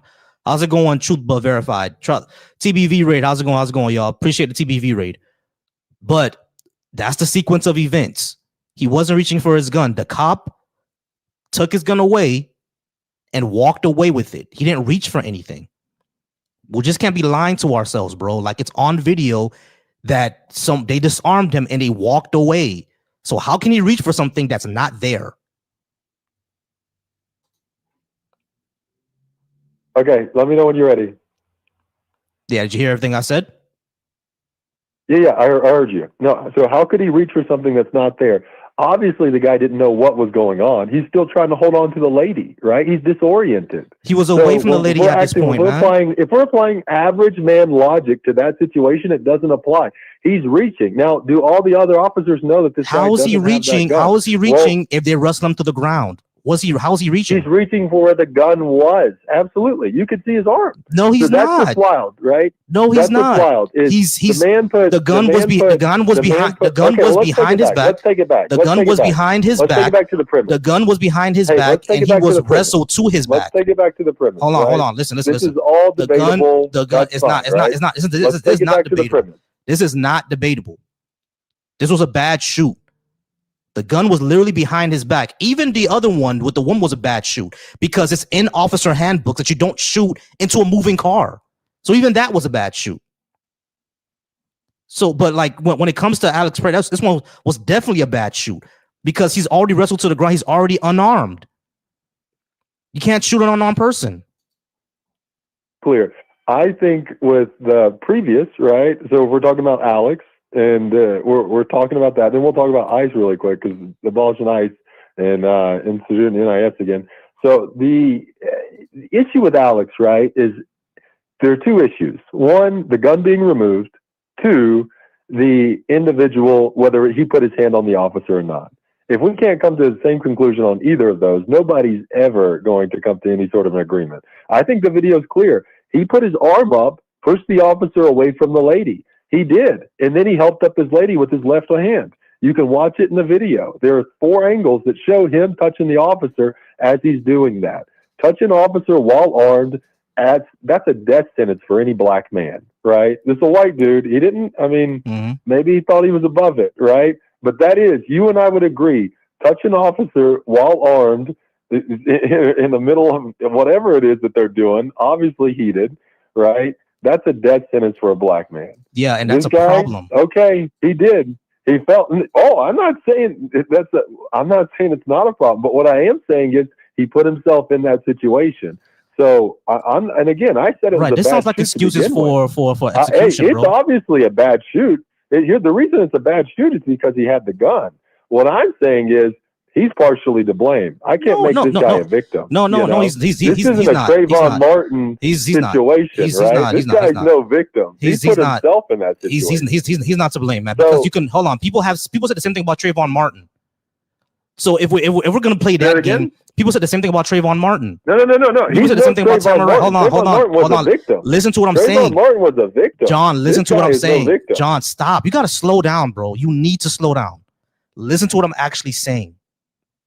When you say he put himself in that situation, they said the same thing about Trayvon Martin. They said the same thing about Tamara Rice. They said the same thing about Breonna Taylor. We can't do victim blaming here, bro. Like, let's not do that. They said the same thing about several people who've been shot by police. And you know what they always say about us. They always say that about us. All right. And I'm actually watching the video now when you said that he pushed the cop away. He's not pushing the cop away. I'm actually watching it now. He pushes him. All right. He gets in front and boom, he puts his hand up and the cop is pepper spraying him. He didn't push him away. He didn't push him away at all. So, like, what are we talking about here? The shoulder turn. You see the shoulder turn? What? You see him turn the officer's shoulder when he pushed him? He didn't push him. I'm looking at the video right now. He pushed him. The officer's shoulder turned. He pushed him. All right, y'all. I'm just not gonna go ahead and deal with dishonesty. Let's go ahead and move on. All right, 626. How's it going? 626. Can I get your name, age, and did you disagree with what I had on the board?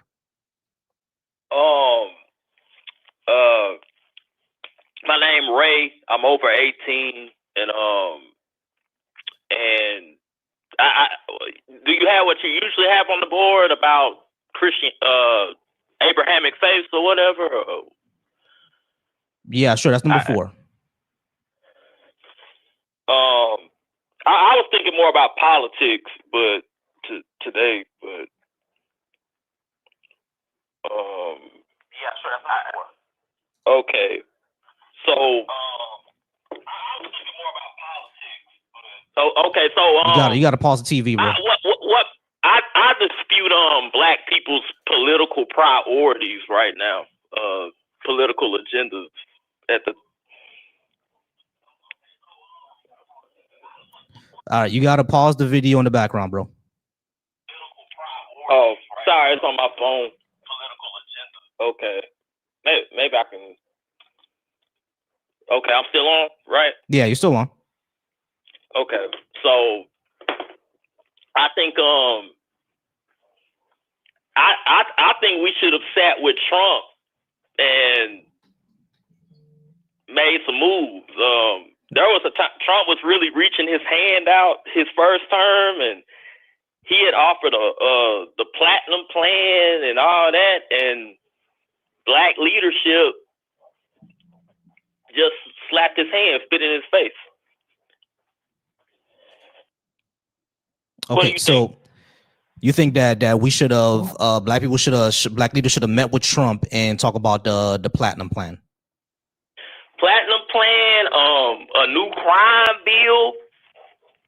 All right, hold on. Why does it need to be a new crime bill if crime has been declining in the United States for like the past 40 years and we're at the lowest point? Well, see, when you say decline with statistics can make things look like anything, and it depends on what the nature of that crime was in the past. Bro, we're talking about violent crime. We're talking about violent crime, like all crimes actually. Property crime, violent crime, all crime actually has been on decline for 40 years. It's at the lowest point right now in 40 years. Even murder is at the lowest point in 40 years. So it's not reflecting in black ecosystem though. It might be lower across other groups. It might be lower, and they might be changing how they classify the violence. But so you saying that the crime rate, like the violent crime rate amongst black people has gone up? But what shows that? Because there's no evidence to show that either. Almost black people's gone down as well. I mean, you got anecdotal experience. Look, they have a thing called anecdotes don't really tell us that. Okay, hold on, bro. Let's slow down. Anecdotes are not data. Like I understand that there are people who still go through violent crime, right? That are black people. I get that part, but anecdotes are not data. What does the data show us? Does the data show that violent crime is up with black people or is it down? The data show that it's down.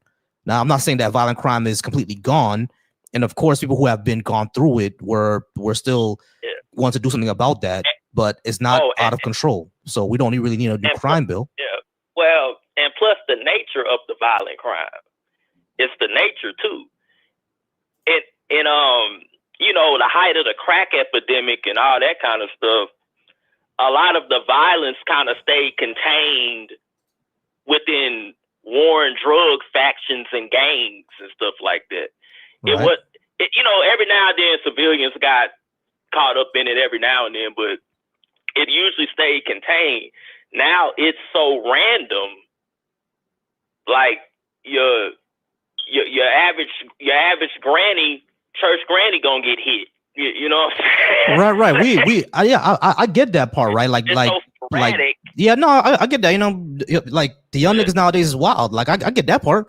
You know what I mean? Like I understand that, but I don't think another crime bill is going to assist with that. We need to hit it where the causes are. Yeah, I mean, because like if we just do a new crime bill, we're just gonna increase incarceration. That really didn't help anybody the last time we did that. We need to address the actual cause of crime, like the mayor of Baltimore. That's what he did. He went back and saw the cause of crime or things like education, influences in the community, things like that. So he went back and he said, all right, let's do more after school programs. Let's connect more with the kids in the community. Let's talk more about our mental health. Let's offer job assistance services. And when he did that, the crime rate declined in over a year, over 60%. So we could do those things. I mean, you're saying one city in Baltimore, and I don't know all the particulars of that. When I see these programs acted out in my life, it didn't stop the hitters. It didn't stop the shooters from doing what they were doing. A lot of times, it just became like a cash cow, or like a just Yeah. I mean, kids that ain't really that active. Yeah, I mean that's no.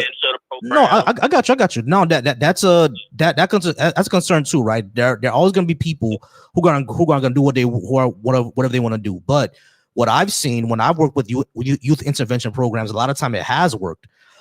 You see what I'm saying? And there's youth who said that, yo, if it wasn't for this program, like I would be either on the street, I'll be wilding if it wasn't for this program. You see what I'm saying? So there are many times where it does work. Yeah, I'm sure it's I've seen it where it probably mitigated some people. Like even if they were still kind of in the street, it changed their patterns enough to where they didn't crash all the way out. I've seen that, in some incidents. Yeah, exactly.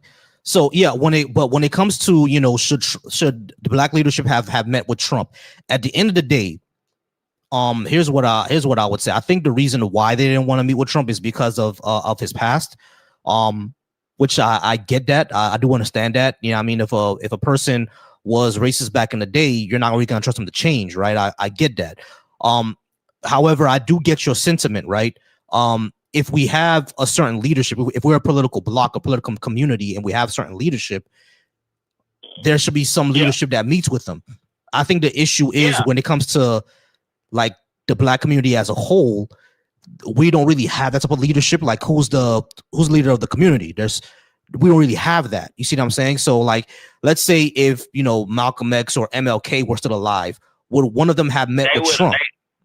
They would have met with Trump. Maybe, yeah, exactly, because he's the leader of the country now, and we got to talk to him. You know what I'm saying? But I do get that sentiment. Go ahead. Nobody talks to them, but black entertainers. Black entertainers, exactly. I think that's a problem. I agree with that. They don't have the knowledge. They don't have the which I can't think of the terminology right now. The knowledge, you're right. They don't have the knowledge. Yeah, you're right about that. Yeah, no, I agree with you. Like they don't have the knowledge. There needs to be some sort of political leader in the community, because a lot of our quote unquote leaders are just entertainers. You know what I'm saying? So we do have to get to a point where there is some sort of consensus on who the leader is going to be. But I think what's going on with the community nowadays is that we're so atomized. You know what I mean? And it's not just, we disagree on political movements, but even the political leaders themselves disagree. You know what I mean? You got, people like Deontay Collins, Tyreek Nasheed, who don't like each other.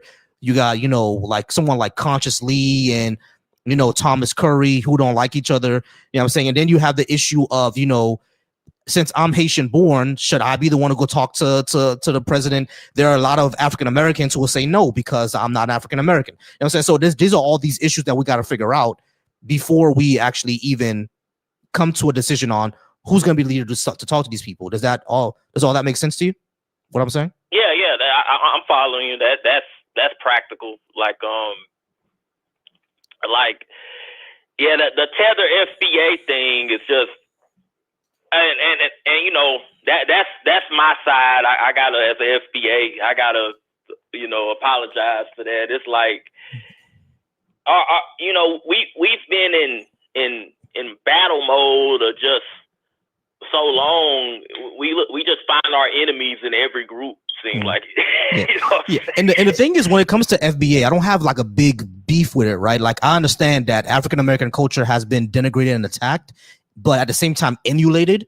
So therefore, it needs to be protected. It needs to be defended against. It needs to be gate kept. And I 100% understand that. Like, I got 100% no beef with that. But just like how you mentioned, when you just find enemies everywhere, then it becomes kind of a problem. If it was just, we're going to protect our culture, we have to delineate, and this is our culture, and we have to protect it, and this is our history, and we need to gatekeep it, and all of y'all who's been denigrating us, like, we're not rocking with that no more.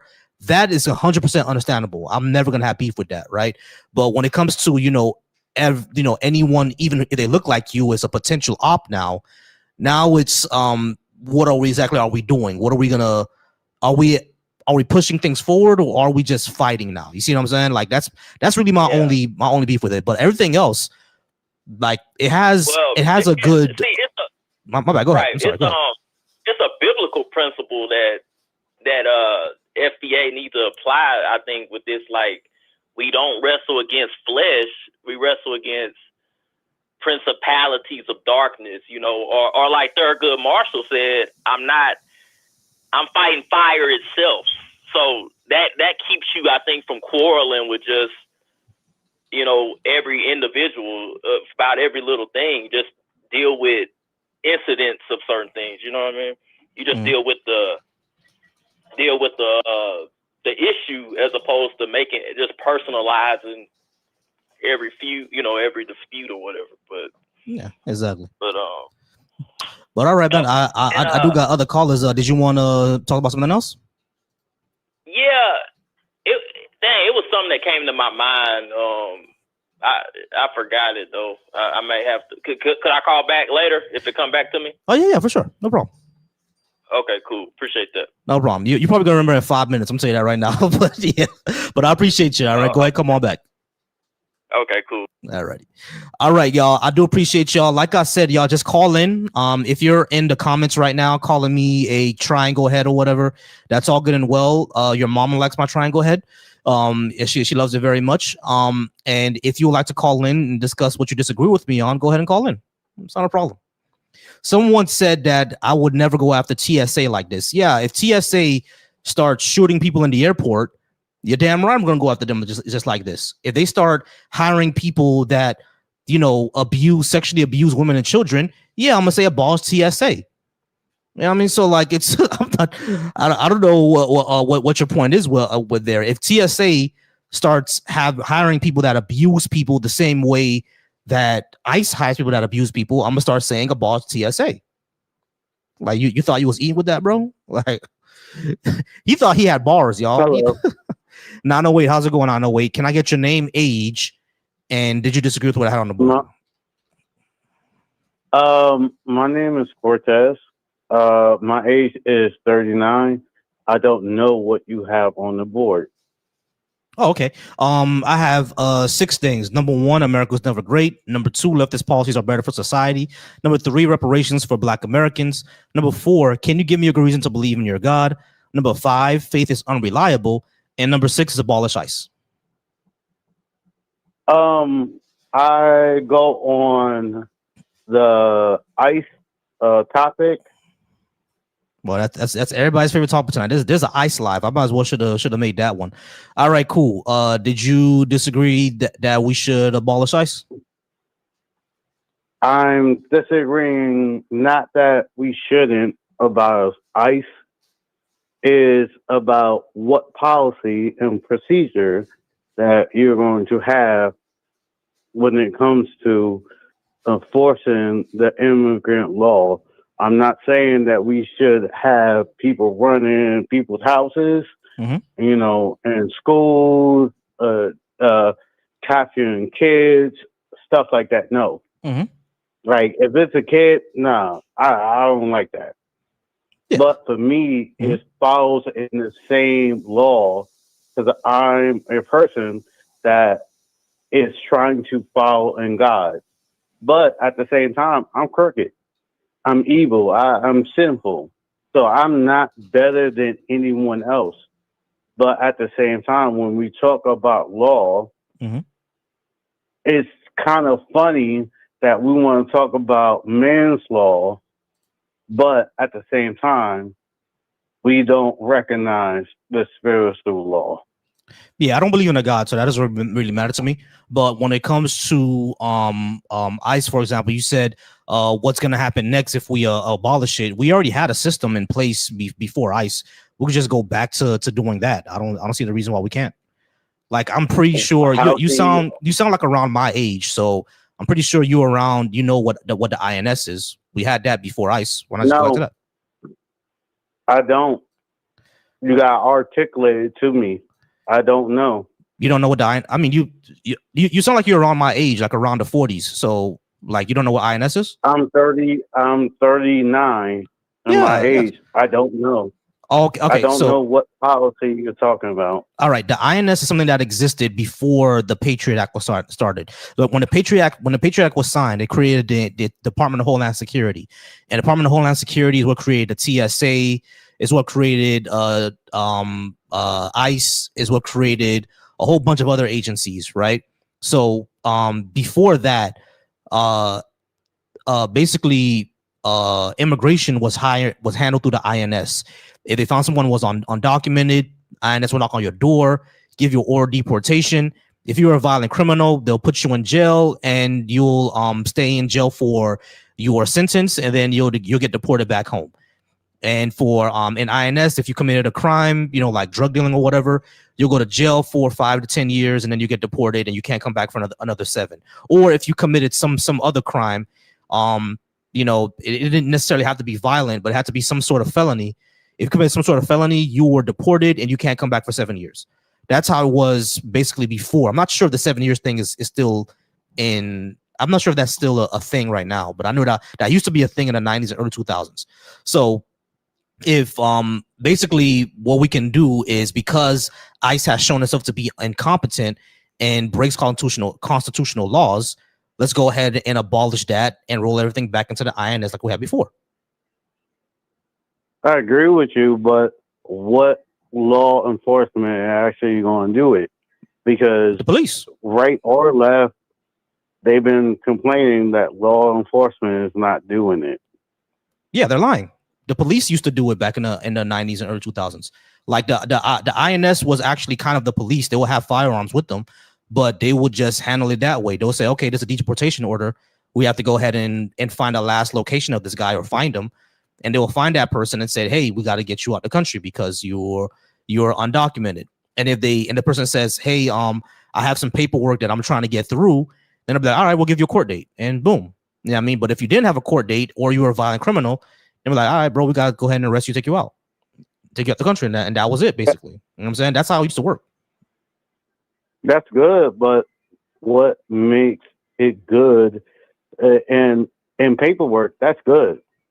But in paperwork, when it came down to people having rights for arms, it was the same thing for Africans in America to have arms. I'm not sure what you mean. Because back in the day, the right to have a loaded gun or have a gun on a African person in America, they criminalized that. So for me, I'm not talking about guns, more of, I know that, but it's just it's a slippery law. If we say that we give back to the same cops right now that's brutalizing and also having court cases against civil rights when it comes to cameras and all types of things, how can I trust it? I'm really not sure what you're getting at here. You're saying, how can we trust the cops to do this? Yes, because they have civil court cases against American citizens already. You know what I mean? When it comes to cop washers and people filming them, Okay, they have case laws against them. I got you. Yeah. We shouldn't trust the police either. I'm not saying that we should. These are perfect solutions. It's better than what we have now. But when it comes to the police, I think all that needs to be abolished and reformed too. Thank you. I just want to make you consistent because in my eyes, I do think we should tear down the structure, not get rid of the cops, but to make the laws and the policies different to serve citizens. That they forced to have a camera on their chest, forced to follow certain policies of using a weapon or using a taser. It's not about my culture. It's about people. I saw too many people get tased or killed because an officer or ICE get jumpy and all of a sudden, bang, bang, they done. Yeah, exactly. Or they get tased. Oh yeah, I agree with that. All right, so if that was it, I'm going to go ahead and move on to the next caller. But I appreciate you though. No. All right, let's go ahead and move on to 703. We do have a lot of callers tonight, but I do gotta get off soon, y'all, because I gotta get something. Well, I'm not gonna eat, but because I gotta do a blood test tomorrow. But we're gonna move on to 703. 703, you're on air now. Can I get your name, age, and did you disagree with what I had on the board? Yo, this is Adam. I'm over 18, and yeah, we could talk about any of that if you want. We can start from the top if you want. All right, cool. Yeah. So, yeah. What do you think? I think America was never great.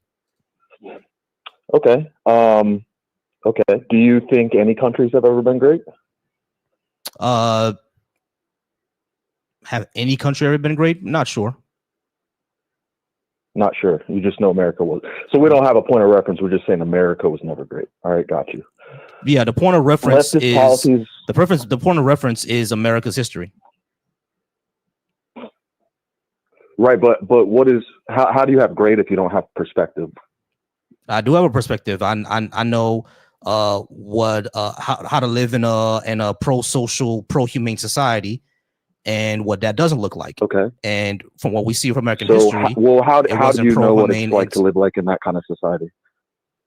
Because we do have a reference point, right? We know that, like, for example, slavery is bad, correct? Right, but I'm asking you what your reference point is. So, like, what are you comparing America to say America's not great? Compared to what? Compared to itself, actually. Compared to itself because of the principles that it put out there: liberty, justice for all, equal opportunity. So compared to itself, so there's a time where America was worse, and there's a time where America was better. Is what you're saying? Yeah, America was worse than it is now. America used to be worse than it is now, but it still hasn't. Okay. So it's better than it is. It's just never been great. Right. It's never been great. But we can't definitively say that anywhere has ever been great. Yeah, I never lived in. I haven't lived anywhere else, so I can't make that judgment. Okay. Cool. All right, we can move on to the next one if you want. Mm-hmm. So, how are leftist policies better for society? They uplift they're more humane, basically. They uplift humanity, and I think they uplift human production as well. Things like universal health care, investment into infrastructure and public transportation, investment into nuclear power, guaranteed housing, guaranteed maternal and paternal leave. Well, nuclear power, we can leave that one off of there, but that's okay. All right, yeah, okay. I can see some of that. I think there's a lot of leftist policies that are really bad for society. I mean, do you think that handouts are good for society? What are handouts? Welfare. Welfare is fine. You think welfare is fine? You think welfare is good? Like, it's good for people, encourages them to live a good life, helps them live a better life. Yeah, it depends on the way you do it. The way that we do it in America, it doesn't. Well, so how should we do it better? We should probably follow the model that we see in the Nordic countries. A lot of them. I mean, like, specifically, the Nordic countries are very authoritarian. I don't know if we want to go down that road. I don't care. I mean, authoritarian. How? Also, the Nordic countries are 99+% homogenous. They're all white. That doesn't matter. Like that. So if we're talking about, they're a lot smaller too. It's a lot easier matter. when you have a homogenous culture that doesn't have differences. That does to not have matter. issues when you have policies like that. Doesn't matter. All right. It definitely matters. I mean, it works very well over there. That would never work in a country that, for one, let's leave demographics aside. It would never work in a country. Let me ask you a question. Are you saying because someone is white and I'm black that we can't pay for college? No, I'm saying that when people share the same culture, I got you. But it's a lot easier to implement social programs. It's not, because I don't have the same culture as a white guy from Michigan. But are you saying that because of that, right? Which is why it doesn't work. Listen to what I'm saying to you. Are you saying because I don't have the same culture as a white guy from Michigan that college can't be free? That's stupid. Who's paying for your college? All of us. Taxes. All of us. Yeah. What about the people that don't go to college? Then they don't that go. don't want to go to college. They don't go. But they should still pay. They should still pay for it. Yeah, because it helps all of us. This is where we get into it. Hold on. Wait. This is where we get into an issue of left versus right versus authoritarian versus libertarian. You want to force people to do things. Listen to my question. Do we still have public school? Absolutely. And there are people who don't go to public school, right? Sure. Exactly. Because they pay themselves to go to a better school. Right. College is so no one choice. said get rid of private college. You can still go to private college, but there should be public colleges too that get paid for. It's the same thing we do in high school. We can do for college. That's what I'm saying. Jesus Christ! If they were going to be like public schools, hold on, wait. That's a waste of the reason resources. the reason why I find this ridiculous is because you said it have to be homogenous and makes it easier. But we have public school. That's stupid, bro. This is crazy. Yeah, our public schools are shit. Education in America is terrible. Actually, when they actually studied this, they found that private and public school are actually on par. They're on par with each other. I didn't say they weren't. I said education in America is terrible. Okay, and so education in America, we still have private. Education in America is terrible, and we still have private school. How? Can you quote those? Can you quote those studies? I'll have to look them up. Yeah, but when it comes to we don't need to get into that. It's when it comes to our education system, right? Other countries have public education system, and they don't have the issues that we have. So what are they doing different? Yeah, but well, for one, I mean, which countries? Because America's top 3 largest countries in the world. So if we're comparing to small European countries, Nordic countries that are smaller than most American states, how does that matter, it's easy bro? to see why that will work a lot better. Because you're trying to govern almost 400 million people with a central government. That does not work. Yeah, governing 10 million people with a central government does work. That's why states' rights are so important. Who said anything about a central? I mean, we have to have a central government because like the Articles of Confederation just didn't work, right? So we got to have a central government. No. I'm not saying we don't need a central government. Right. I'm saying that a central government is less effective when you have a much larger population. I disagree. How do you explain China? China? That's what we're gonna start at? Hold on. You said that it's hard to a large population makes it hard to govern when with a central government. So how do you explain China? Totalitarianism. What do you mean by totalitarianism? You can are people in China free? Do they have the liberties that we have, or does their government have a lot more control? Their government has a little bit more control than we have. They have like a lot of censorship. Yeah. I mean, I'd say it's more than a little bit, and that's what you have to do to make a government work for that size of people. When you have a central government, is you have to have control. Yeah, but they did. Like, are you saying that in China you're not? What freedoms do they not have in China? I mean, let's make it clear. There are some issues that I do have in China. There are some issues that I do have with China. I'm not gonna lie about that. But yeah, there's some censorship issues in China. Yeah, I agree with that. But the thing is, so you're saying that like China does have freedom of speech, but they go after you if you criticize the government. I have a problem with that. I agree with you there, right? Yeah, that's not freedom of speech. But no, I agree with you there. That I have a problem with that. Their speech is highly regulated, so I have an issue there, right? But what I'm saying is that I don't see how, because we have a large population, we still can't implement things that other countries have. And you're saying it's because they're smaller and homogenous. I think it's ridiculous to say because. I think it's ridiculous to say that because Switzerland has 10 million people and the majority white, we can't have public education. That's kind of crazy. I'm not saying that we can't have public education. What I'm saying is that when you scale up the population like that, you can't govern all those people from one central office. No one is saying govern them all from one central office. No one is saying that, bro. If you want to do that at the state level, that's fine. Hold on, but I'm sorry. What was your name again?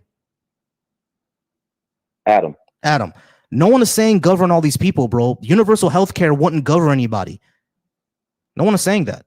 Universal health care is run by the federal government with money that's collected from the country as a whole by the federal government. Yeah, you're not getting governed anything. You can still go see whatever doctor you want. You're just gonna get paid for. That's governing. Well, no. First of all, if you have universal health care, you're not going to see whatever doctor you want. You're going to see whatever doctor is mandated to you under your plan. No, you're not. How come that doesn't happen in France? No, in our current healthcare system, you go see whatever doctor you want. If you have the means because you worked, you made that money, and now you can go choose which doctor you want. Under universal healthcare, you're going to be told which doctor you should go see. That's that wrong. Removes choice. Adam, that's wrong. That's wrong. You know why that's wrong? Because France has universal healthcare, and they can go see whatever doctor they want. We don't have universal healthcare, and if a doctor is out of my network, I can't go see him. So you're wrong. Well, that's a matter of resources on your own end. But regardless of that, no, you're just wrong, bro. You're just wrong. The thing is, you just said that you're mandated to go see a doctor under universal health care. It doesn't happen in France. It doesn't happen in Italy. Hold on. Listen. Hold on. All right. So Adam, you said your claim was that under universal health care, we're mandated to see a certain doctor. That doesn't happen in Japan. Doesn't happen in France. Doesn't happen in Switzerland. Doesn't happen in Germany. It doesn't even happen in China. So when you say that under universal health care, you have to mandate to see a certain doctor, you're wrong. That doesn't happen. That happens here. I have to see a doctor in my network. Otherwise, I got to pay out of pocket. It's probably going to be like $2,000, $3,000. And no one just has $3,000 just sitting around. No one got that. Unless you're a millionaire already. I shouldn't say no one. Unless you're a millionaire already, no one just got $3,000, $4,000 just sitting around. No one got that. So under universal health care,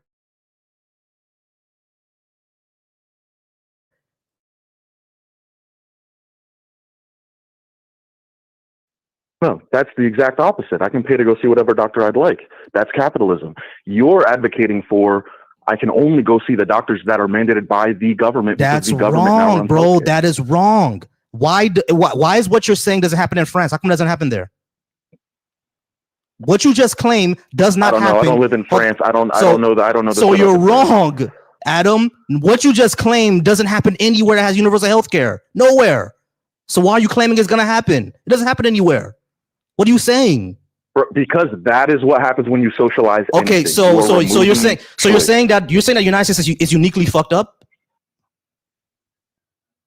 Is that what you're saying? I'm saying the United States is unique in the sense that it is a lot larger than any other country. But Adam, your claim was under universal healthcare system. Adam, stop. Adam, your claim was that under universal healthcare system, you're going to get mandated to see a doctor that only the government mandates you to see. But that doesn't happen anywhere that has universal healthcare. It doesn't happen. Your claim happens nowhere that has universal health care. Nowhere. So why would that? Hold on. Listen. Why would that happen in America then? Because that is what happens in every country where you socialize. No, it doesn't. It doesn't happen in Germany, bro. Like I said, we'll agree to disagree because right now we're both just saying no, it doesn't. Adam, this is not agree disagree.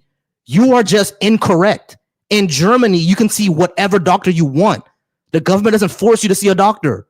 That doesn't happen in Germany. It doesn't happen in France. It doesn't happen in Canada. It doesn't happen in China. And I know this happened in Canada because I have family in Canada. They could go see whoever they want. So you're wrong. Isn't serious enough, then you won't get seen, or else they might just recommend you euthanize yourself.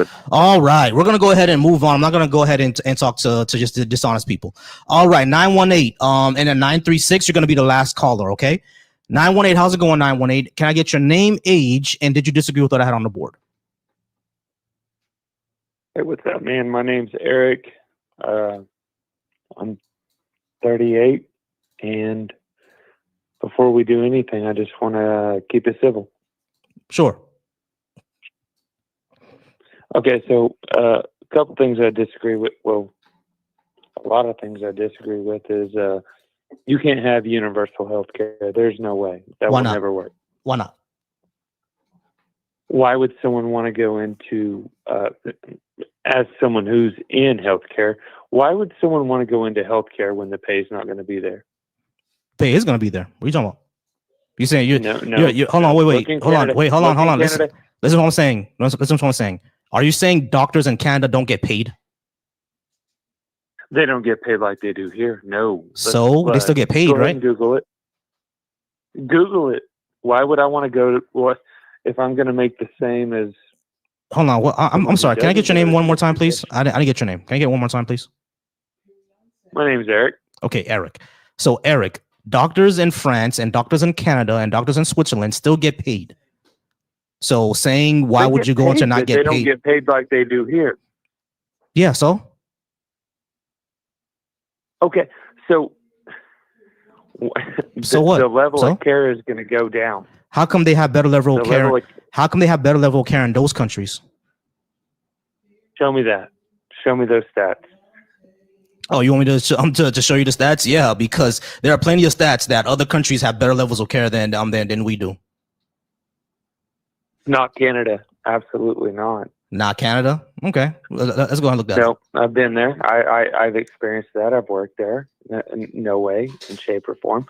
That's fine. That's just one. That's one that's one country. When you say level of care, what do you mean? Because in America, your level of care depends heavily on how you look, even your race. So when you say level of care, what do you mean? I'm going to say level of care is the moment you enter that ER Mhm. is the moment you go to triage. Oh yeah, And yeah. We triage have is the worse moment than you're other seen. countries because that depends on your race over here. What?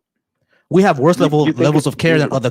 We have worse levels of care in other countries because the way that the doctor treats you depends on your race. I'm here to tell you that's completely inaccurate. I don't know. You where know, you've there's been. research into this, What right? hospital?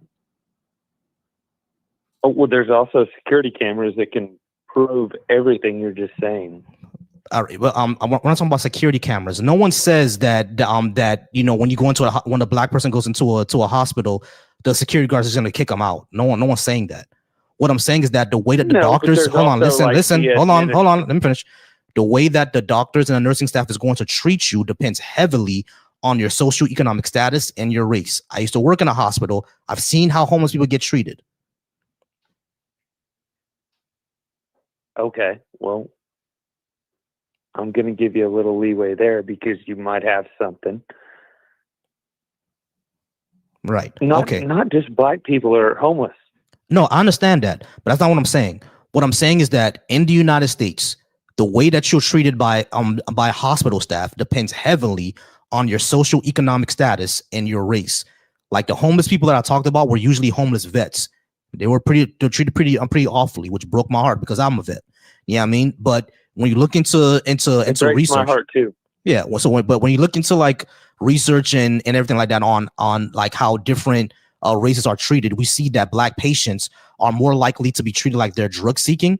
And not only that, black women, when they go into pregnancy, they have a higher mortality rate because doctors don't take their pain as seriously as white women or women of other races. They think that black people are quote unquote stronger and therefore we could take the pain, which is why like the opioid epidemic, the opioid epidemic hit white folks more than it did black folks because the hospital staff kind of assumed that black people didn't need pain medication.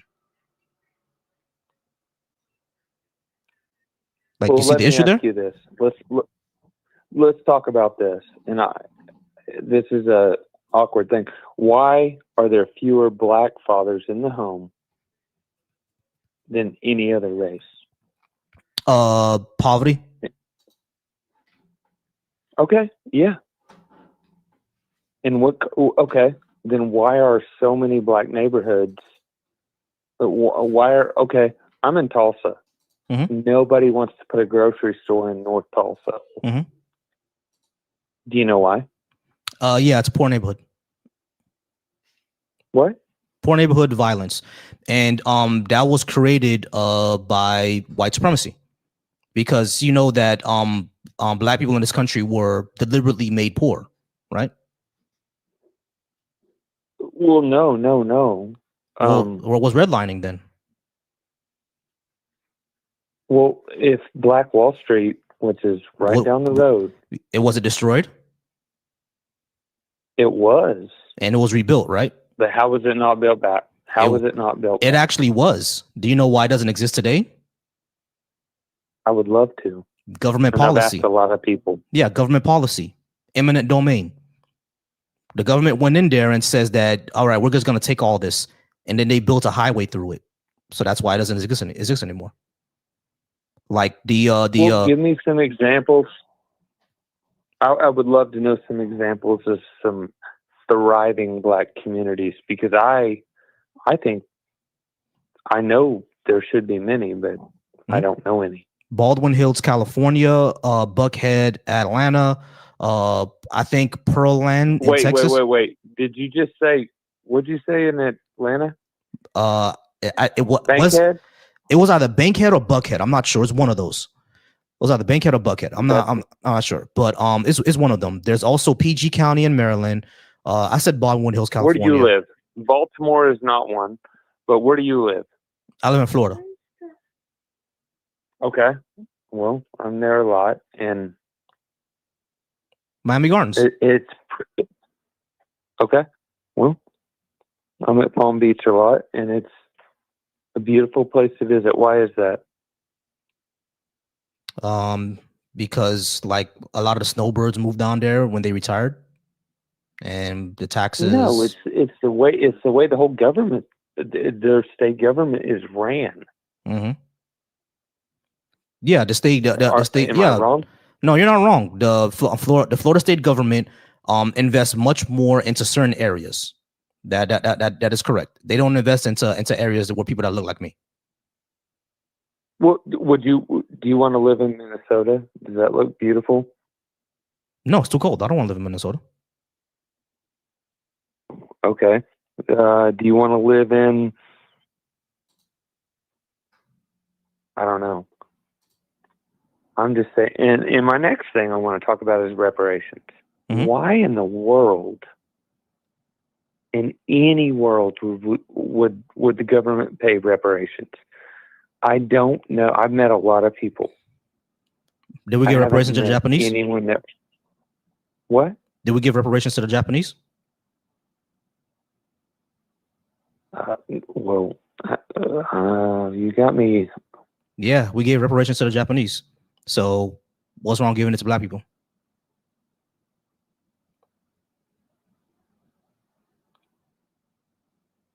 Okay, let's say we give it to black people. What should it be? 40 acres and give me a number. So I can kind of. Yeah, 40 acres and a mule. Like a lot of them were like land, and that was actually done before after the Civil War, but Andrew Jackson took it away. But yeah, I would say something like reverse taxation or. I'm sorry. Go ahead. No, he's not my favorite president, but go ahead. Yeah, he sucks. But I would say something like reverse taxation, probably maybe $25,000 a year towards African American families for over the course of, I would say, maybe 20 to 25 years. Okay, is that just cash, or is that towards like education, business development? Because okay, I will say both. Personally, number one would be cash, and the other two things that you can do is reform the entire education system. I don't like our education system in America. I think it sucks. I would say that we should teach not only towards life skills, but also every student should graduate with a trade. We should start that in areas that were redlined. The schools in America should no longer be funded through property taxes. The funding should just come from the federal government. We just fund them all the same. And in all schools, in all high schools, I would say put them in red line areas first. Every student graduates with a trade, plumbing, CDL, electricians, CNAs, LPN, stuff like that. So if you do that, what that does is that gives those high school students. I am all in on. I'm all in on that. I 100% agree with that. Okay, great. Yeah, so that would be And how reparations should operate. I think we should also But where reform does that our money- justice system. Well, absolutely. There's a lot of people in jail for marijuana, and It should be now up. that it's legal, it's fucked up. Mhm. But my question to you is, where does that money come from, though? How do we do that? Oh yeah, to taxation, and the money exists, right? Like I think we just don't allocate it to areas that's actually going to help people out. Like for example, our military budget is about to be at $1 trillion, and $20 billion a year would repair homelessness in this country, right? So we should be allocating the funds that we make in America. We should be allocating towards something else. Actually, we should be allocating towards alleviating homelessness, and I would say reparations towards African Americans. If it was up to me, I like what was his name? Martin Luther King actually came up with this idea. He said $50 billion a year to areas affected with poverty in order to combat poverty and stuff like that. He had a lot of my same ideas. I would say the same thing towards African Americans. I mean, about, let's say 75, maybe $100 billion a year towards rebuilding their community. We are at 10 minutes, so I do got to move on. But you have any last question for me? All right, man. No, it was good talking to you, brother, and I appreciate everything. All right, not a problem. Appreciate you. All right, 229. You're gonna be my last person. All right, 229. You're gonna be my last person. All right, guys. No more call-ins. I'm not gonna take any more calls. 229 is gonna be my last caller. 229, how's it going? Can I get your name, age, and did you disagree with what I had on the board? Yes. Thank you for having me on stage. My name is Brian. I'm 50 years old. I'm from Georgia. Oh, yeah. All right, Brian. Did you disagree with anything I had on the board? I kind of agreed a lot with what Eric was trying to start. I would like to go back through like the points he started at the beginning with you about like healthcare and like, I lived in Germany when I was in the army for like 3 years, and I've dealt with their healthcare, and it is phenomenal, but it is very classist, in a lot of ways, because there's the high quality doctors. And if like there's a oligarchy type person that their kids hurt, like that highfalutin doctor goes to that classist kid rather than the person that really actually probably deserved it more. And then when you're talking about healthcare as it pertains to Canada, like, yeah, but like people die on their waiting lists, waiting to see the specialist that they need to be able to do this stuff. And like, by the time they see the specialist, their disease process is like metastasized to the point where it's like irreparable. And now you're just a hospice patient.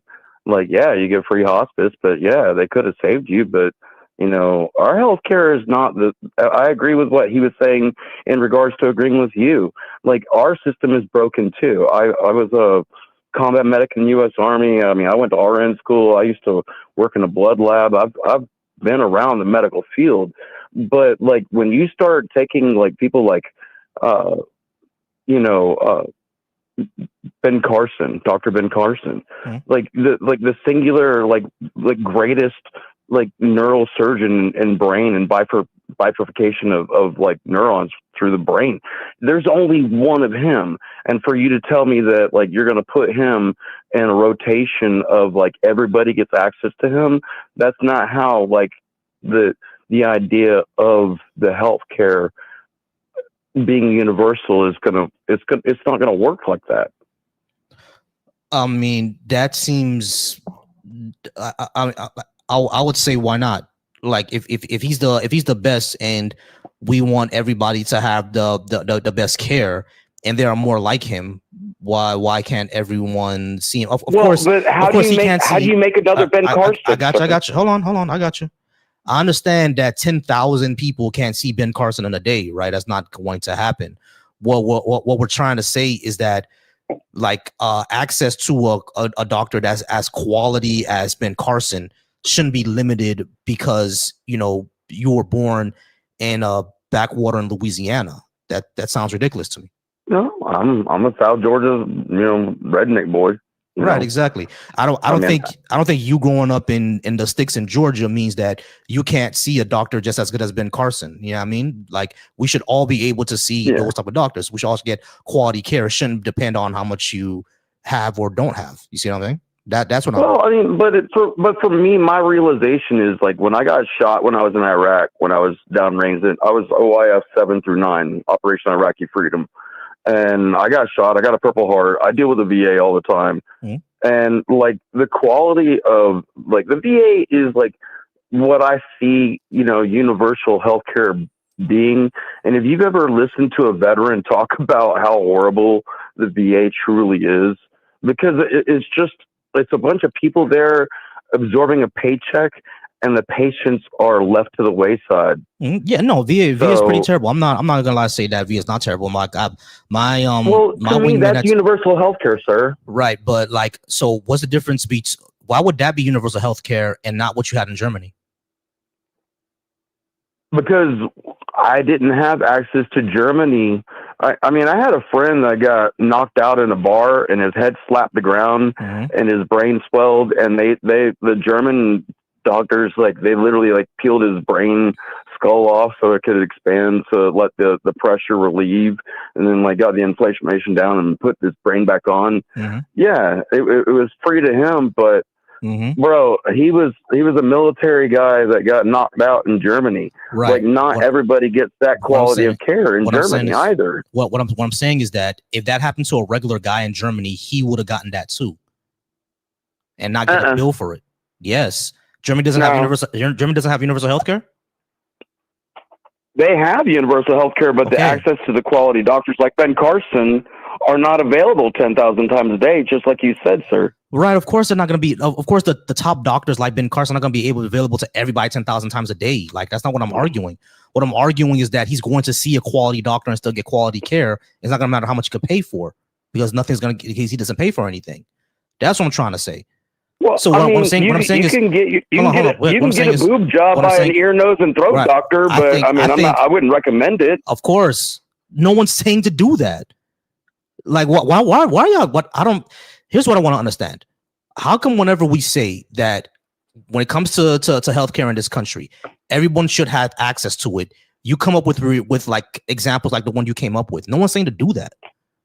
That's kind of ridiculous. And what I'm trying to say is that why is the VA your example of universal healthcare and not what they have in France, in Japan, in Germany, and places like that? Why is that the example and not them? Because like, if they can do it, hold on. The medical corps. Let me finish. If they can have quality health, if they can have quality health care in France, why can't we have quality health care here? Why does it have to be the VA? It doesn't need to be that way. America's not uniquely fucked up. Well, I mean, like before the VA, I was in the Army and I was a medic. That's why my name, like when I'm in the chat, when you muted me and maybe where I couldn't comment because I said I was an OIF 7 through 9. Like, you know, like, dude, I was a part of the medical corps. Our like motto is to preserve the fighting force. Like, I was a part of the medical corps for the military, and dude, that's garbage because there's only so many medics that are on my level. There are only so many doctors that I look up to and I call doc, because I look at a lot of doctors and I'm like, I know more than you, guy. Like, you know, sometimes when I look at doctors trying to draw blood on a patient, I'm like, please stop. I mean, yeah, all this like, is come all. on. I got you. All this is all good and well, like, but it doesn't really answer my question. What I'm trying to say is that we know that there are other healthcare systems in America, and not in America. I'm sorry.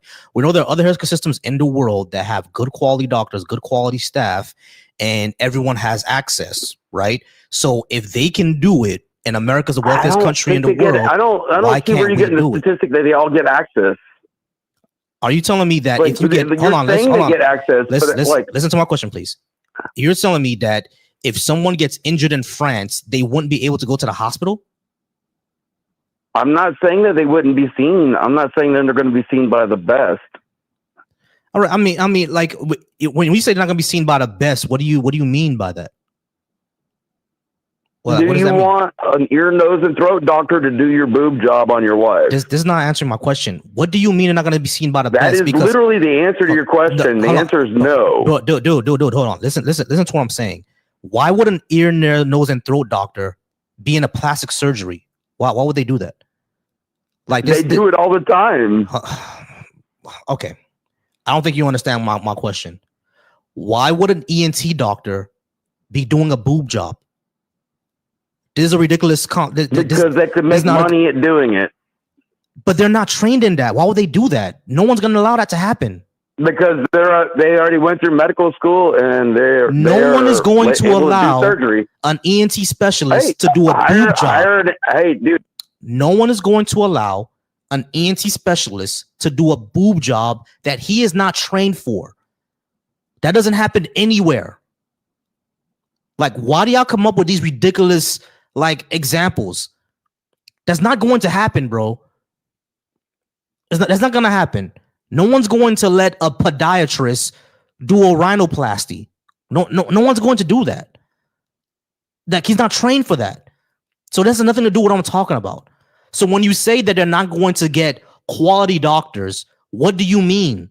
Are you saying that if someone breaks their leg in France and they go to the hospital, it's going to be a cardiologist that looks at his leg and not a person that actually what was that? An osteoporosis person? I forgot what their name was, but the bone doctors.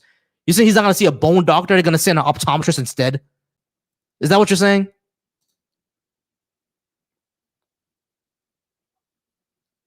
Go ahead, Eric. You hung up on me. I didn't hang up on you.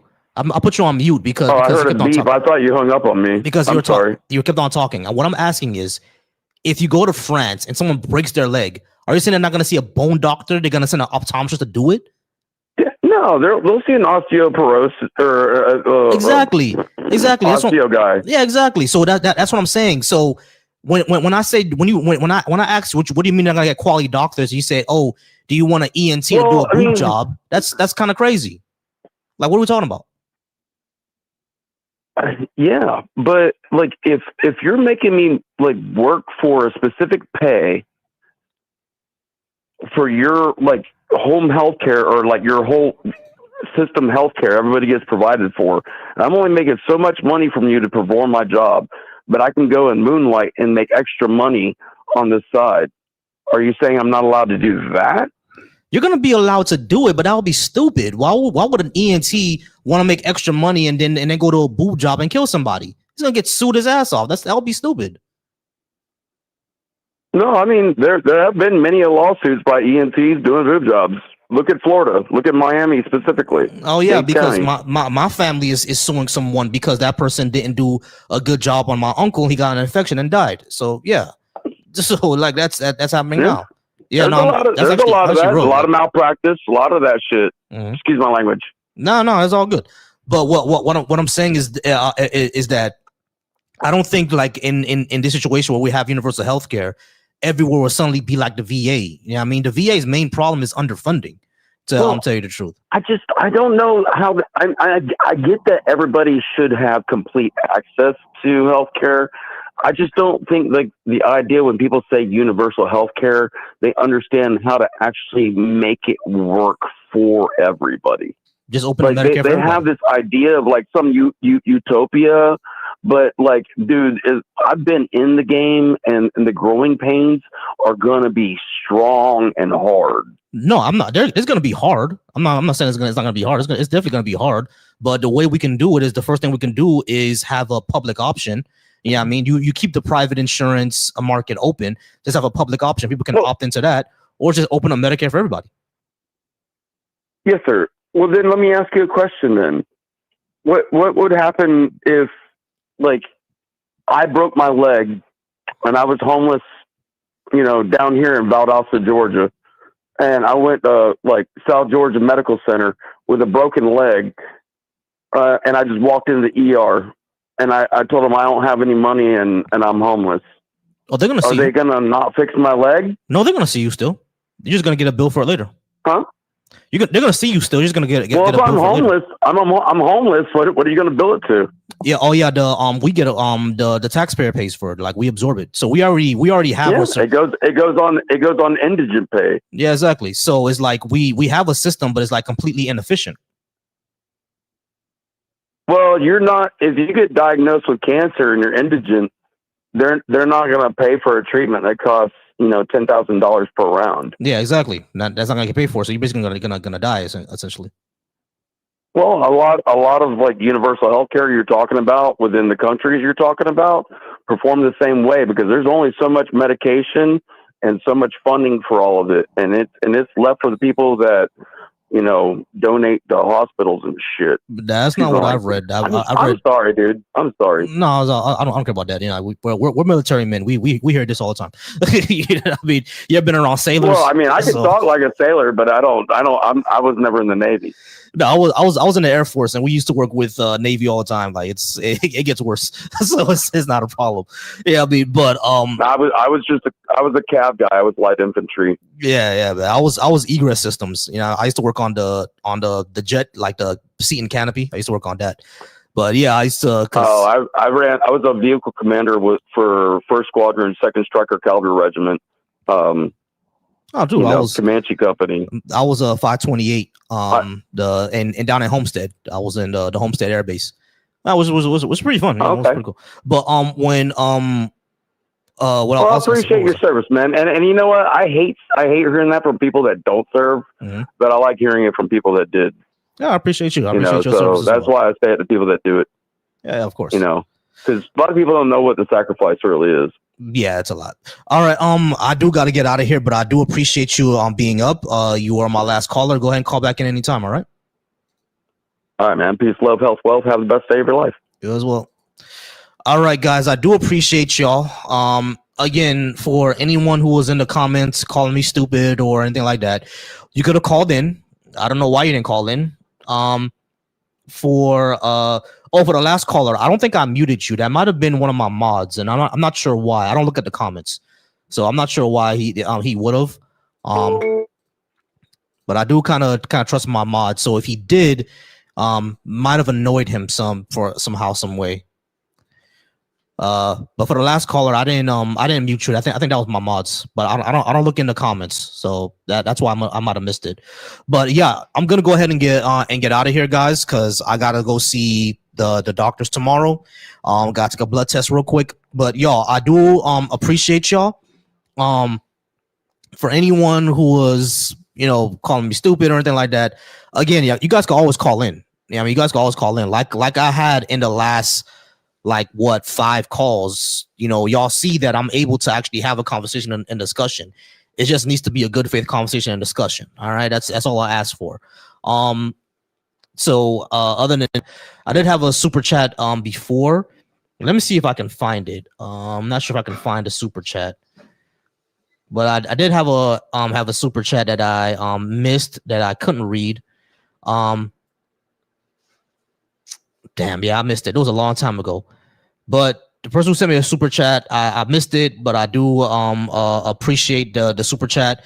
And once again, guys, y'all amazing. Y'all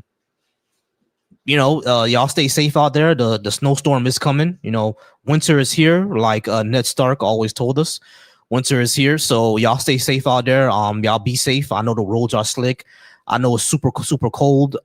Stay warm. Do what you gotta do. Stay inside. If it's too cold and the roads are slick, we don't want anybody passing away. Yeah, it's because I hung up already. I'm already ending the show, so you guys can't call in now. But you can call in tomorrow. You can call in tomorrow. Shoot me a follow. Call in tomorrow. I'm on tomorrow at 3:30. If you have time, go ahead and call in. And once again, like I always end the show, y'all, I always say every man should be soft, and that's secure, affectionate, wise, flexible, and trustworthy. I appreciate y'all.